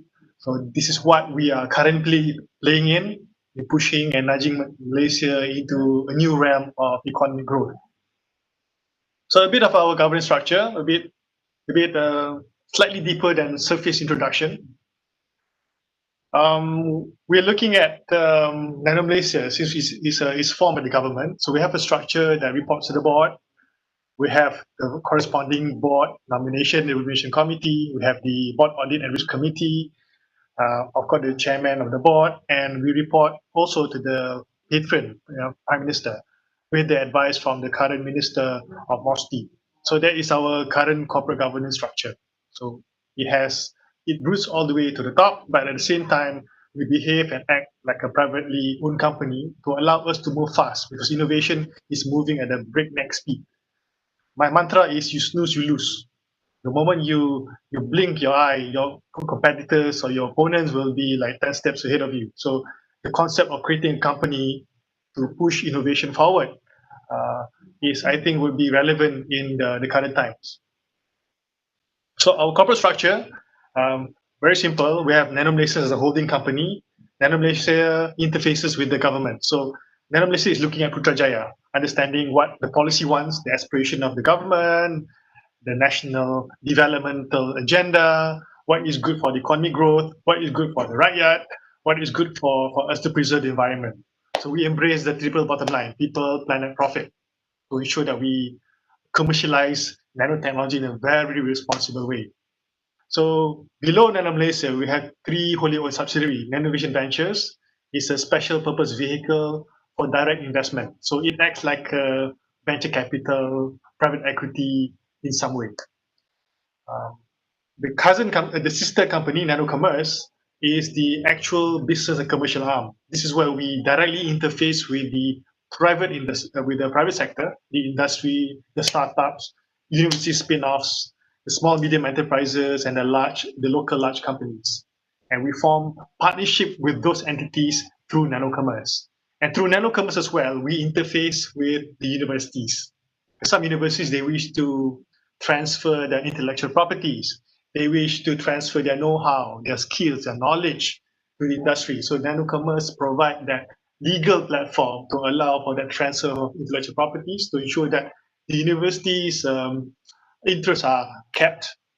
The industry are also being well managed to create a very well-balanced triple helix approach to it. So no one is being shortchanged. So under Nano Commerce, we take shareholding, we form partnership, whether it is close partnership, meaning that we take equity, or arm's length partnership. We form unincorporated joint ventures, of which we can share profits together without forming a company together. The third company below Nano Malaysia is a product certification company. So we realized that in Malaysia, we have thousands and thousands of products that label themselves nano this and nano that. So we realized that there is some level of control needs to be in place, not so much regulatory approach to it, but more like try to understand who's who, what is what in the market, so that when a product claims to be nanotech, it should be verified to ensure that the consumers are being well protected.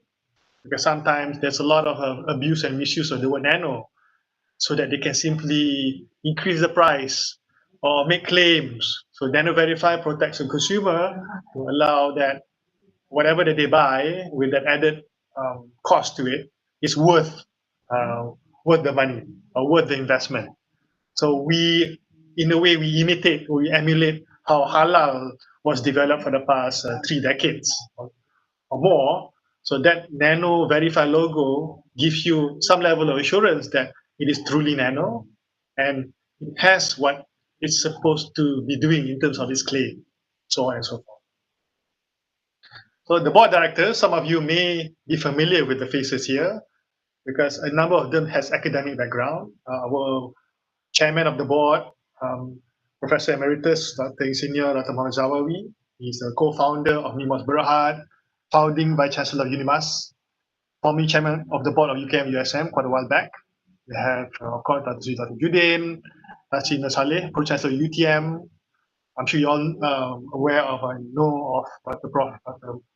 Rujahan, former CEO of Education Ministry Global Services. And of course, I think former DG of JPT at some point, Dr. Nur Azman, the current Deputy Secretary of MOSTI, Dr. Ahmad Shukri, Chairman Yusuf and myself. So we formed this board. But to mind you, we are also looking for female board members because we are committed to make sure that we have a balanced board. So we're looking for female candidates to fill up and to complete our board composition, just in case I get shot down for having 100% male boards.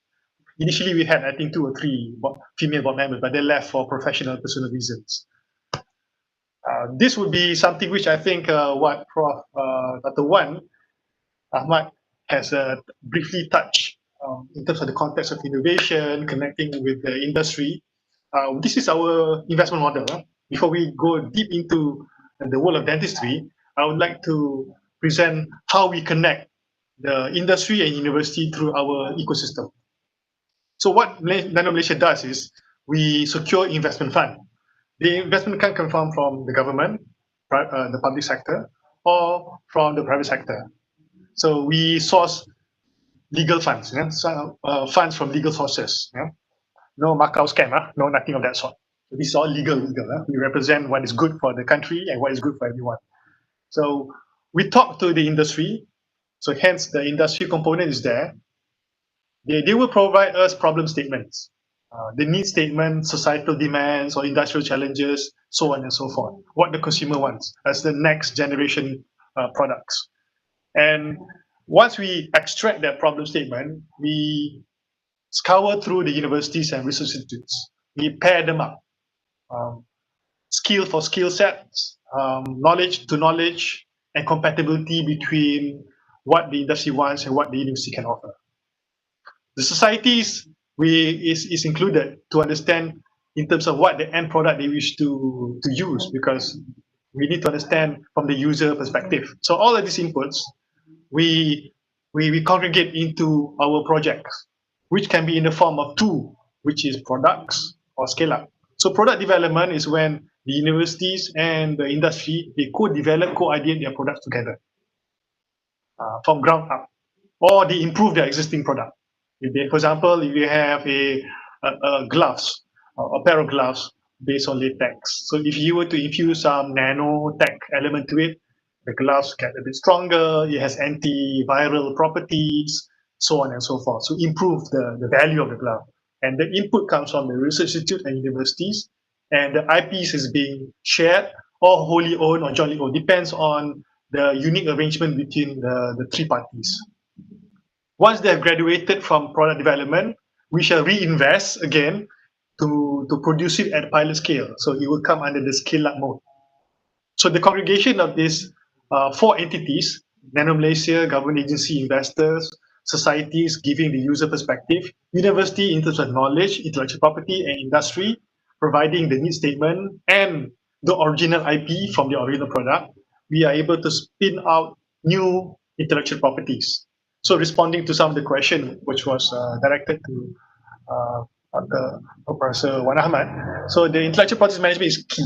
We need to respect the original intellectual properties from the universities and industry. But when we move forward, we create new IP together. So this new IP is being held by Nano Malaysia, but it will be licensed to the respective industry. But the IP is hinging on the background IP. So it is quite a complex arrangement to allow that the university is able to receive their ROI from the original IP. And the industry is also be able to leverage on their old IPs and working on the new IPs together to form a new product. So to commercialize it, we either form a joint venture, form a new company together, or some equity shareholding, swapping, or we just license it to the big boys and girls out there to produce it in a bigger scale. So when it is pushed out there to the market, there's revenue, there's some profit sharing agreement, some royalty arrangement, dividends in terms of shareholding, then we have the return investment, we fed back to Nano Malaysia, and we revolve the fund back into future projects. So it creates a circular innovation of sorts. And Nano Malaysia Berhad, we don't own labs, facilities, nor do we own people. We leverage on the existing ecosystem. So the facilities at the universities, the facilities at the industry, the expertise at the university are being leveraged on or exploited, for the lack of a better term. And we adopted the gig economy model. We pay them as when you need it, just like how Grab, Airbnb, and Uber works. So we pay them for a few hours a week, few weeks in a year, in a month, or a few months in a year. Then we return them back to the university. If you wish to access laboratories, we access them accordingly as such. So this is our approach, leveraging on existing infrastructure to lower down the cost of innovation. So in terms of our focus, we are focusing on 4 sectors: food, agriculture, electronic devices system, environment, energy, and healthcare, wellness, and medicine. So these are the key sectors in Malaysia that is ripe for nanotechnology to be infused in. Because nanotechnology it cuts across. It comes from the material point of view, intermediates or end product. But since nanotechnology is a bottom-up approach, is how you manipulate atoms and molecules to your desire to produce new functionality or some improvements on the existing properties that you are wishing to improve on. Since it is material-based technology from bottom up, and it permeates across all sectors. But we are focusing on 4 so that we don't wear our resources really thin. We need to focus. Malaysia is too small of a country for us to do all. So these 4 jump sectors, although it's just 4, is still quite a handful for us to manage. You can see some of the key examples that we are investing in, such as food processing, nanosensors, electronic devices, battery systems, drug delivery, packaging system, biosensors, and so on and so forth. So pertaining to the reason why we are congregating today, and to placate to the majority of the viewers and audience, we're looking at the emerging sectors called nanodentistry or nanotechnology application for dentistry. There's a growing interest in the application of this nanotechnology, advanced material, how you can create new functionality with skewed application towards dentistry. So the term nanodentistry is now being coined because of the needs that is currently emerging in this particular space. So we look at nanomaterials as number 1, something which is very obvious. Nanomaterials as a dental restorative materials. But normally when you talk about restorative material, you're looking about taking a artificial or synthetic material to replace some of those defects that can be seen, can be observed, and can be experienced in your dental system. So there are many types of composite products out there to replace or as a replacement material. It can be used, it can be classified in a number of categories or groups. So dental composites as a restorative material can be divided into the following categories. Fundamentally, we call them resin composite. There are many which can be applied as a direct, indirect restorative procedure. Then we have the filler particle size. It can be in microfill, hybrid approach, nanocomposites, which we're going to touch a bit later, modern hybrid. Clinical application in terms of packable, flowable, polyacid modified, cell adhesive, osmotic, bulk fill, curing modes. Resin composite can be applied to chemically activated, light activated, heat cured, dual cured. This is more of a process approach, like how you can translate the resin composite into something which is hard, solid, as a restorative material to treat some of those dental issues. So to address some of the important issues of long-term aesthetics, it's always about the mechanical properties, the hardness, the integrity of it. Does it stay in its shape for a very long time when you apply? So most of the existing hybrid composite, which has a couple of micrometers or less in terms of the filler particle size, they use glass, a small amount of silica particles in the micrometer and nanometer range. But the current composite that being used in the market, they shrink over time. So even though you can fill it, you can use as a filler in terms of some of the holes and whatnot, over time it will shrinkage, so the hole will reappear. So what we are proposing here, using nanomaterials in the range of between 10 to 100 nanometers, this version of the composite allows lower shrinkage. It will stay in its size, so the integrity of the site remains. It also has improved polishing performance and even better aesthetics, because you are able to custom, make it bespoke, because you're dealing with materials that you can customize at the molecular and atomic level. So with the rise of nanotechnology, all these field composites come into being with inorganic phases, the range between 10 to 100 nanometers, and it should have the durability that and the strength and aesthetic that desirable by most dentists or those who are conducting research in the dentistry sector.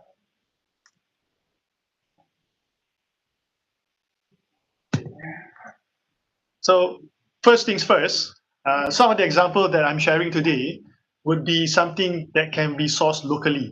I'm not going to touch everything that nanotech can do under dentistry, but I will focus on what we can possibly endeavor in Malaysia. I'm trying to make it grounded so that it becomes real. So carbon nanotubes, some of you may be aware. So a bit of a educational background here.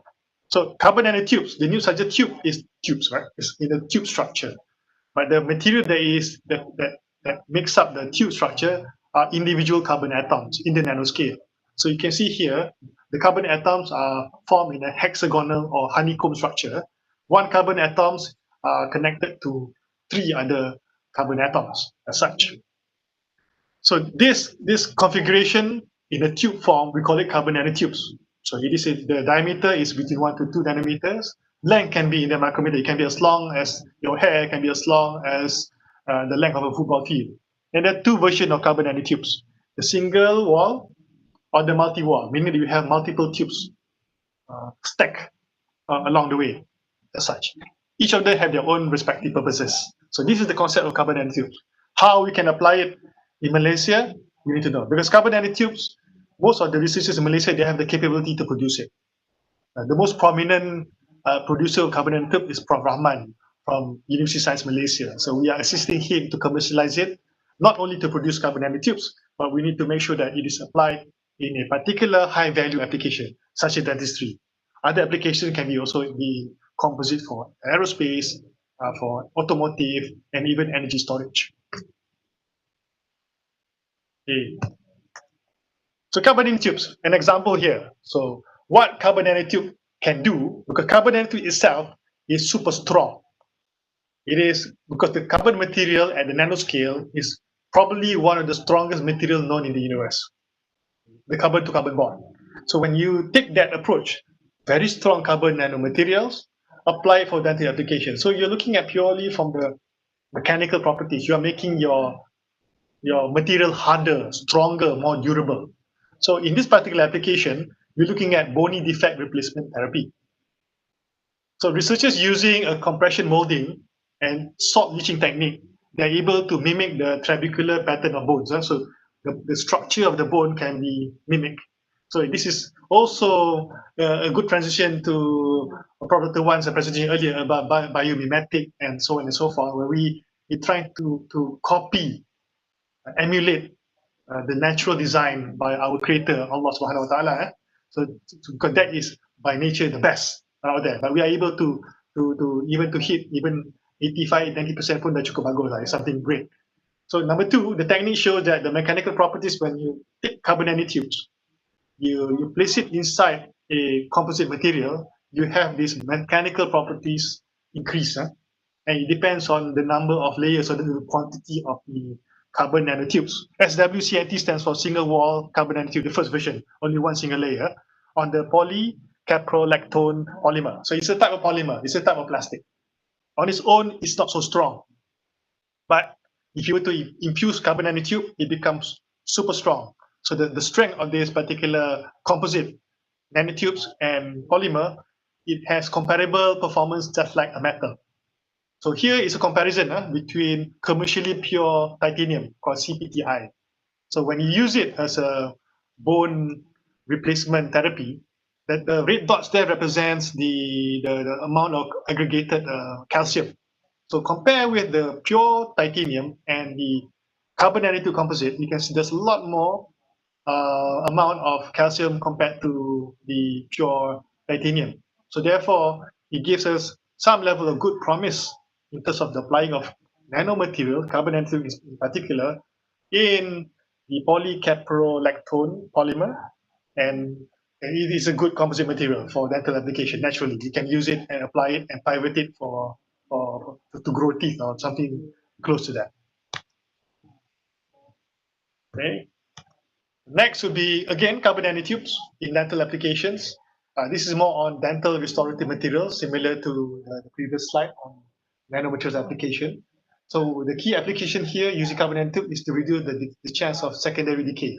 So once you use it for dental application, so the decay over long term is reduced because the material is harder, more durable.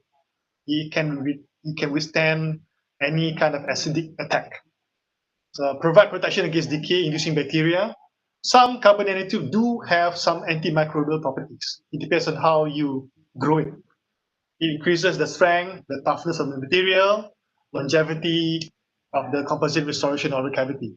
But there are some concern about the use of nanomaterials, especially CNTs for biological or something which is intimate or invasive to us. So over here, the concern is cytotoxicity. There are a lot of research says that carbon nanotubes is toxic to our biological system. But recent research that was conducted that the toxic effect is not coming from the carbon nanotube itself, but rather from the heavy metal residues which is used to grow the carbon nanotubes. In order to grow carbon nanotubes, you need some kind of a transition metal or heavy metal to reduce it. So some of this metal is attached or loosely attached to the carbon nanotubes. When you apply it in a biological system, these so-called heavy metals are being dislodged or dislocated, and it enters our biological system and creates some toxic effect. And some reports counter to the initial study say that carbon nanotube is purely 100% biocompatible. So it depends on how you obtain it, how you clean it, and the amount that you use it and the type of exposure. So this requires a bit of careful treatment to it. So in order for us to truly commercialize this application, clinical trials, cytotoxicity study must be done. So it must be done in a concerted manner. So the regulators must come on board, the safety guys, the researchers, the industrial uptakers must come and work in a collaborative manner, in a way like a sandbox. And you, once all those parameters are being ticked and approved, then you commercialize it. So that's how it should work. So another version of nanomaterials and nanosilica. So in Malaysia, we have also abundance of nanosilica. I think it was also touched earlier on. I think it was also good to have Professor Wan Ahmad to present before me. So he also briefly touched on this, on silica. Silica is one of the most abundant materials on Earth. We have silica sand. And it's also true that we can also derive silica from paddy, rice husk, and even some of the biomass available in Malaysia. So again, I'm trying to be very grounded in terms of our approach. Whatever there is in Malaysia, what can we do with all these nanomaterials in Malaysia in the world of dentistry? So I chose carbon nanotubes produced by Prof. Rahul Rahman, silica nanoparticles, which is also an active area coming from UTM and IIIDM. So we have worked with some of the researchers from these two universities to apply nanosilica for various applications. As for dental applications, similar to carbon nanotubes, the properties of nanosilica can be used as for dental filling agent. So again, for restorative application, to improve the overall mechanical properties, not too different compared to carbon nanotubes. So both nanosilica particles and carbon nanotube has this strength enhancement properties. So you improve the durability, the resistance towards scratch, abrasion, and surface hardness of the final products. You can see here the scientific debate or argument towards the use of nanosilica. You just have to add 0.2% of in terms of the percentage loading of nano silica particles in the fillers, and you can see the significant improvement in terms of the micro tensile bond strength of the filler. So you just need a small amount to exhibit the improved performance and properties. However, if you further load the nanosilica, the performance or the properties decreases over time. See? At 2%, it has negligible improvement over 0% loading. So there is some kind of particles interaction that diminishes the advantages that it introduced with 0.2%. So tooth polishing, silicon nanoparticles is used for tooth polishing, is biocompatible, low cost advantage. We can either source it from sand or we can burn rice husks and convert it into nanosilica. So this is widely available in Malaysia. So if you were to endeavor into it and make it commercially viable, so it is a challenge for everyone to proceed. Although some of the research has been conducted more than 10 years ago, but in terms of innovation, there is still some challenges because it is for healthcare application, dental application. It requires to get all the regulatory on board to make sure that it's fully certified in terms of the safety, there's no toxicity, whatnot, and so on and so forth. The next will be, again, nanosilica particles in application. So this will be more like a effective in tubular occlusion treatment. If they have holes, because of the size of those nanoparticles, is able to literally propagate into those hard to reach holes or some hollow structure for it to fill up. So that's the advantage of nanoparticles in general. It's able to navigate, propagate, and fill up all those very weird and hard places if you were to use conventional fillers, which is tend to be in a macro or micro size compared to what we see and exhibit here. My last example here is our nanocellulose. Nanocellulose is another example of a biomass widely available in Malaysia. Some of you may have heard about the palm oil industry throwing on a daily basis by the roadside next to their palm oil plantation. A lot of empty fruit bunches being wasted. Empty fruit bunches provide the best and most abundant sources for nanocellulose. So any kind of tree or any kind of biomass has some level of nanocellulose resource on it. So what we do is we strip those biological structure into small membranes, fiber, then you strip it into microfibril, and because microfibril, then you have hemicellulose, lignin, cellulose, and eventually you extract out the cellulose nanocrystal at a very small scale. This is at this level, it is able to exhibit the magical wonders of nanotechnology. It is strong, it can also be conductive, and it has a lot of other properties which can be used for dental application. So in this particular slide, I'd like to share you the nanofiber cellulose or the cellulose nanocrystal and bacterial nanocellulose in dental application. So due to the strong mechanical properties at nanoscale, nanocellulose has been employed as a filler in many dental materials and composites. So the common denominator between carbon nanotube, nanosilica and cellulose is filler, because this is the basic dental application, new advanced material which people have yet to see in the market. So there's an ample opportunity for us to leverage on our natural resources, raw materials, and to convert it into some good use for dentistry. So dental applications such as reinforcing agent for denture-based resin with higher flexural modulus, weak superficial adhesion, So we have the type of cellular composite with fiber and characteristic. We can extract it from phloem tissue of the plant. That application, it disallows fast-growing gum tissue from getting into the regenerative site, disallowing a fast-growing gum tissue from getting into the regenerative site. So most of you dentists would understand this a lot better than I do. Uniform and enhanced cell migration in bone regeneration, less uniform and enhanced cell migration in bone regeneration than simple membrane. Good scaffold for bone and tissue regeneration. So these are the key applications of nanocellulose, which can be extracted from biomass. It's very real in Malaysia and has a whole host of applications that we can use in the world of dentistry. So how do we extract? We just secure those nanocellulose. We can literally spin it out in the form of nanofiber.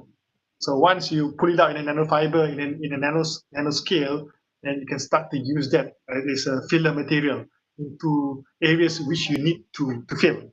So nanofiber can be suggested as a dental tissue regenerative biomaterial due to size or alignment, tailorability. You can customize it because at nanoscale, you can shape it in terms of length, the width, diameter, so on and so forth, to what you wish according to the issue that you are trying to address. So large interfaces between dental cells and material by high porosity, surface area, all can be custom produced. And these nanostructured implants have been expected to improve dental restoration due to the structural similarity to extracellular matrices. Because of similarity at a nanoscale, so it encourages restoration. It improves restoration process. So the improved cell-favored responses such as cell addition, growth, survival, and differentiation has been shown on nanostructured surface.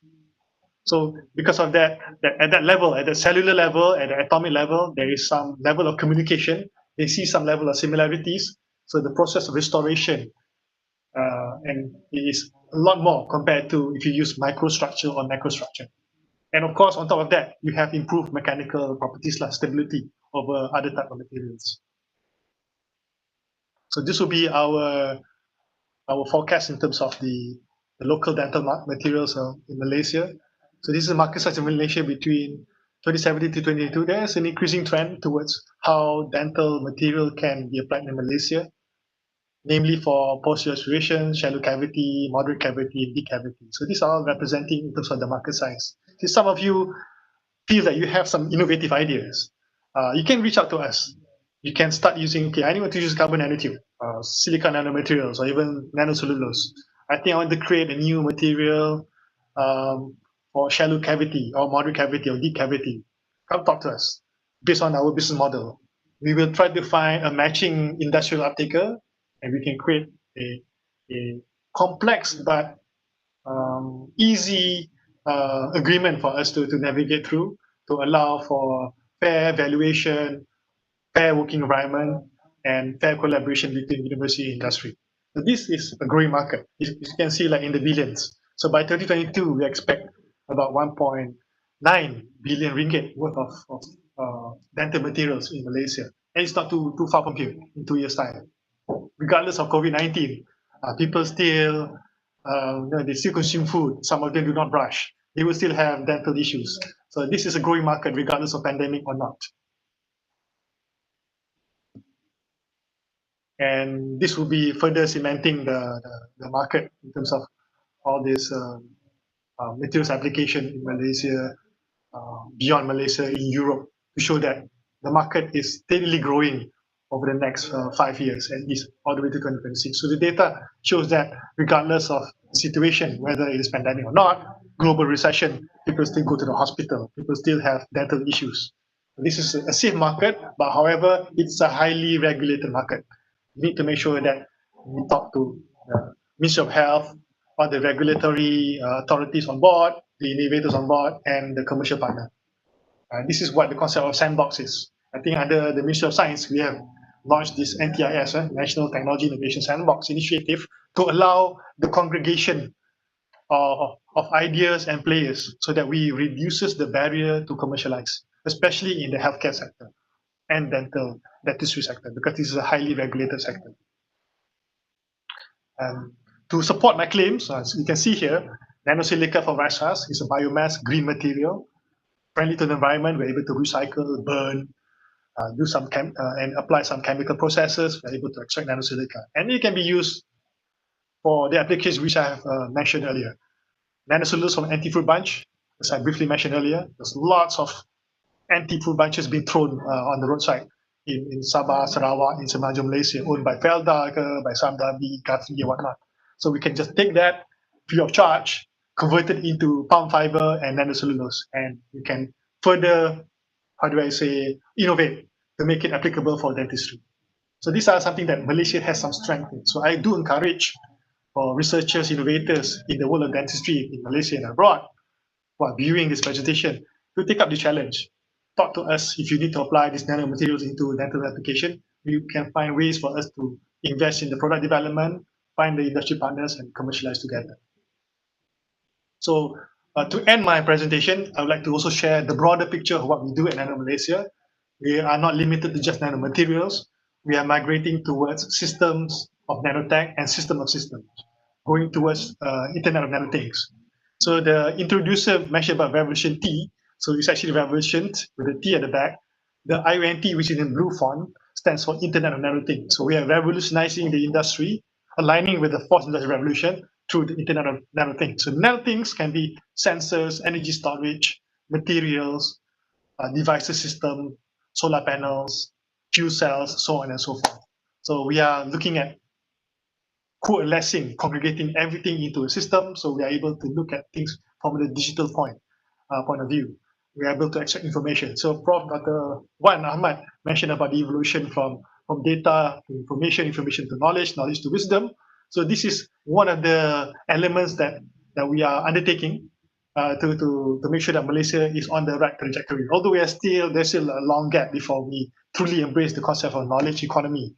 But extracting data is key to create a baseline of data information. Then the analytics will come, and you eventually come to a knowledge or a catalog of knowledge for us to go through to understand what's next, what it is now, how we can solve problems together.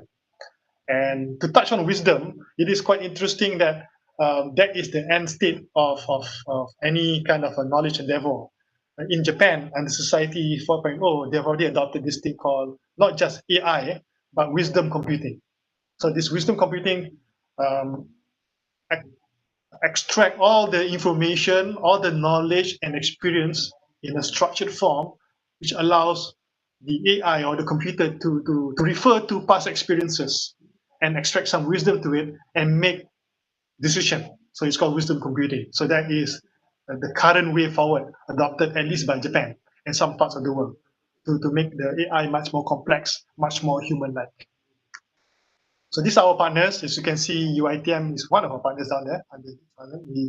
We work well with research institutes, universities, fellow government agencies, industries, international partners. So talk to us. So we have funds to invest in product development and scale up. If you need something to push your idea to the market, talk to us. We can craft out the correct framework to that particular sector, because each of the sectors, electronics, dentistry, food, healthcare, they all behave differently. So our approach also have to tailor-make to those particular sectors. There's no such thing as a one-size-fits-all. Every sector, they talk differently, they behave differently, they have a different ecosystem. So we understand that after have gone through at least 5 to 6 years worth of operation in terms of running our program, and we are more than happy to collaborate with interesting and positive partners. So with that, I conclude my presentation. Thank you.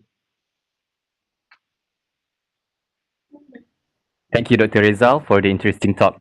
I'm sure it has been an eye-opener for those in the dental fraternity to explore nanodentistry in the future. Now we'll open for a short Q&A session. I'll read out some of the questions which have been posted on chat panel. So, Dr. Rizal, the first question comes from Dr. Vinesh Raj. Dear Dr. Rizal, very impressive presentation. My question for you, should Malaysian innovation to be made into national innovation hub for better growth of the innovation sector? Thank you. Yeah, I echo your statement, because in Malaysia, we cannot compete with our partners like Indonesia, which have roughly about 600 million worth of population. or more. They're growing. Malaysia, we have a size of 30 million odd in terms of our citizen population. So we have to play a different game. So Malaysia should position itself more of an innovation hub, producing a catalog of high value IPs, something which cannot be consumed locally. We have to think globally. So licensing, technology, partnership is the way forward. We can partner with the big boys and girls out there through strategic partnership. We can also address a local market, but the main game plan for Malaysia should always have been innovation centric, produces the right IP, so it aligns back to the knowledge-based economy. So that would be my response to your question. I do agree with that because that is something that we are building in Nano Malaysia. We have developed at least 55 IPs for the past 5 years. So we use that IPs either to license, commercialize, or even outright sales to the relevant partners. Thank you, Doctor. I think that is very enlightening. So the next question is from Dr. Nawar Razi. Dr. Rizal, in application related to tobacco-related product, do you think there's a value in developing much cheaper kit to detect nicotine level, in example, saliva or even in cigarette butts? In other words, she mentioned that does nanotech equal to more cost to be applied for a population-based study? Thank you kindly, Dr. Rizal. I will respond to the first question. The more costing, if you look at if you recall my previous presentation, the infusion of nanomaterials, even for dentistry or to fill up for that filler material, is only 0.2%. Even though there is an added cost, but it will be negligible once you hit economy of scale. So eventually, the cost will not be transferred to the consumer because it can be easily absorbed by the producer because there is minimal cost. The loading is so small. Even in some of our application for tire industry, is 0.02%. Sangat kecil. So it's very incremental.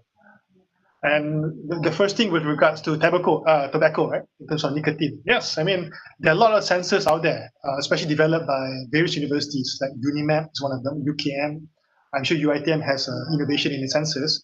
What we need to do is to functionalize the surface of the sensor to detect nicotine from the saliva. We can take a swab of the saliva, similarly like how COVID-19 swab test is being conducted based on it, and we're able to detect. So the nano surface is able to detect minute traces of nicotine or whatever you want to trace. All you need to do is just to make sure that the nanotip or the needles or the spikes is able to detect. So that requires a bit of chemistry and biological manipulation. I think it's very possible. So your imagination is your limits. So if you feel you have that innovation or innovative ideas, talk to us. Then we can tell you whether it is applicable to the market or not. Maybe it's too early, or maybe it's the right time or not. So we are able to pace ourselves accordingly, so we don't fail. It's not about market acceptance; it's about timing. Timing is critical for innovation. Yep, I do agree with you, Dr. Rizal. So I think that answers the second question. Perhaps does nanotech equal to more cost to be a population-based study?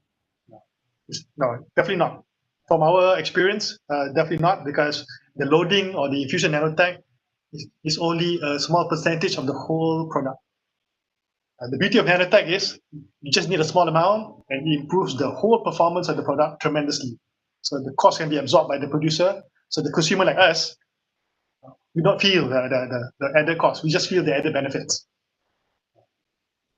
Okay, thank you, Dr. Reza. I think that shows how reliable that nanotechnology is nowadays. So now we would like to thank all our speakers for the wonderful session, and that concludes our keynote webinar session for today. Thank you. Appreciate it.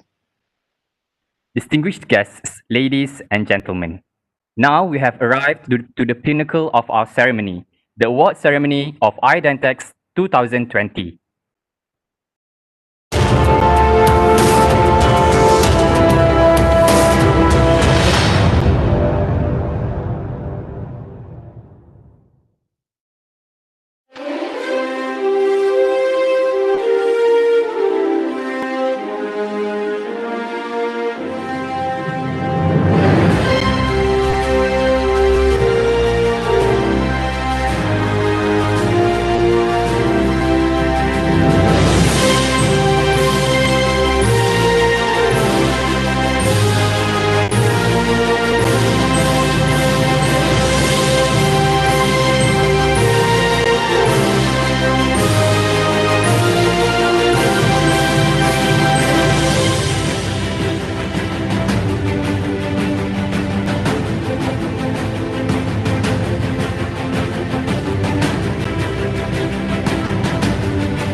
Congratulations to all the winners.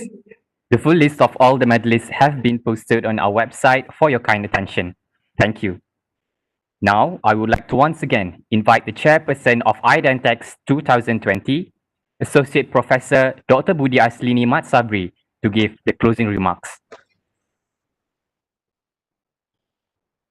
Congratulations to all the winners. It has been a pleasure to have your participation.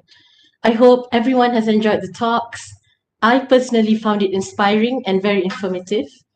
For those of you who would like to listen to them again, we will make sure that a recording of the session will be available on the IIDentEx website after this. And I once again would like to invite everyone to view the projects, the videos of the projects, which are on our website. I would like to take this opportunity to once again thank our generous sponsors for supporting this event and our esteemed speakers for their invaluable sharing session. And of course, I would also like to thank our patron, Professor Datuk Dr. Muhammad Ibrahim Abu Hassan, for his continuous support for the IIDentEx team. Our heartfelt congratulations and thanks goes out to all the participants for being such a sport and adapting to the changes we have had to make and for continuously supporting this event.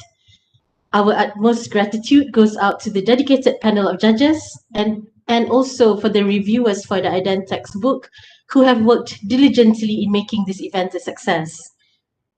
It would be remiss of me if I do not also congratulate and thank my hardworking and dedicated team, the organizing committee of IIDentEx2020, which consists of 2 awesome departments, the Center of Population Oral Health and Clinical Prevention Studies, the Center of Oral and Maxillofacial Diagnostics and Medicine Studies, the Deputy Dean of Research and Industrial Linkages, staff from the IITM Dental Center and also the research unit, and of course, not forgetting our beloved student committee. It has been a pleasure working with each and every one of you. And while we did not manage to go to Penang, laksa and cendol from around the corner will be on me after this. Last but not least, as it is now becoming our tradition, let us leave you with a taste of what to expect next in the final montage. Meanwhile, thank you again, and I wish you a good day ahead. And may we all stay safe in these COVID times. Thank you.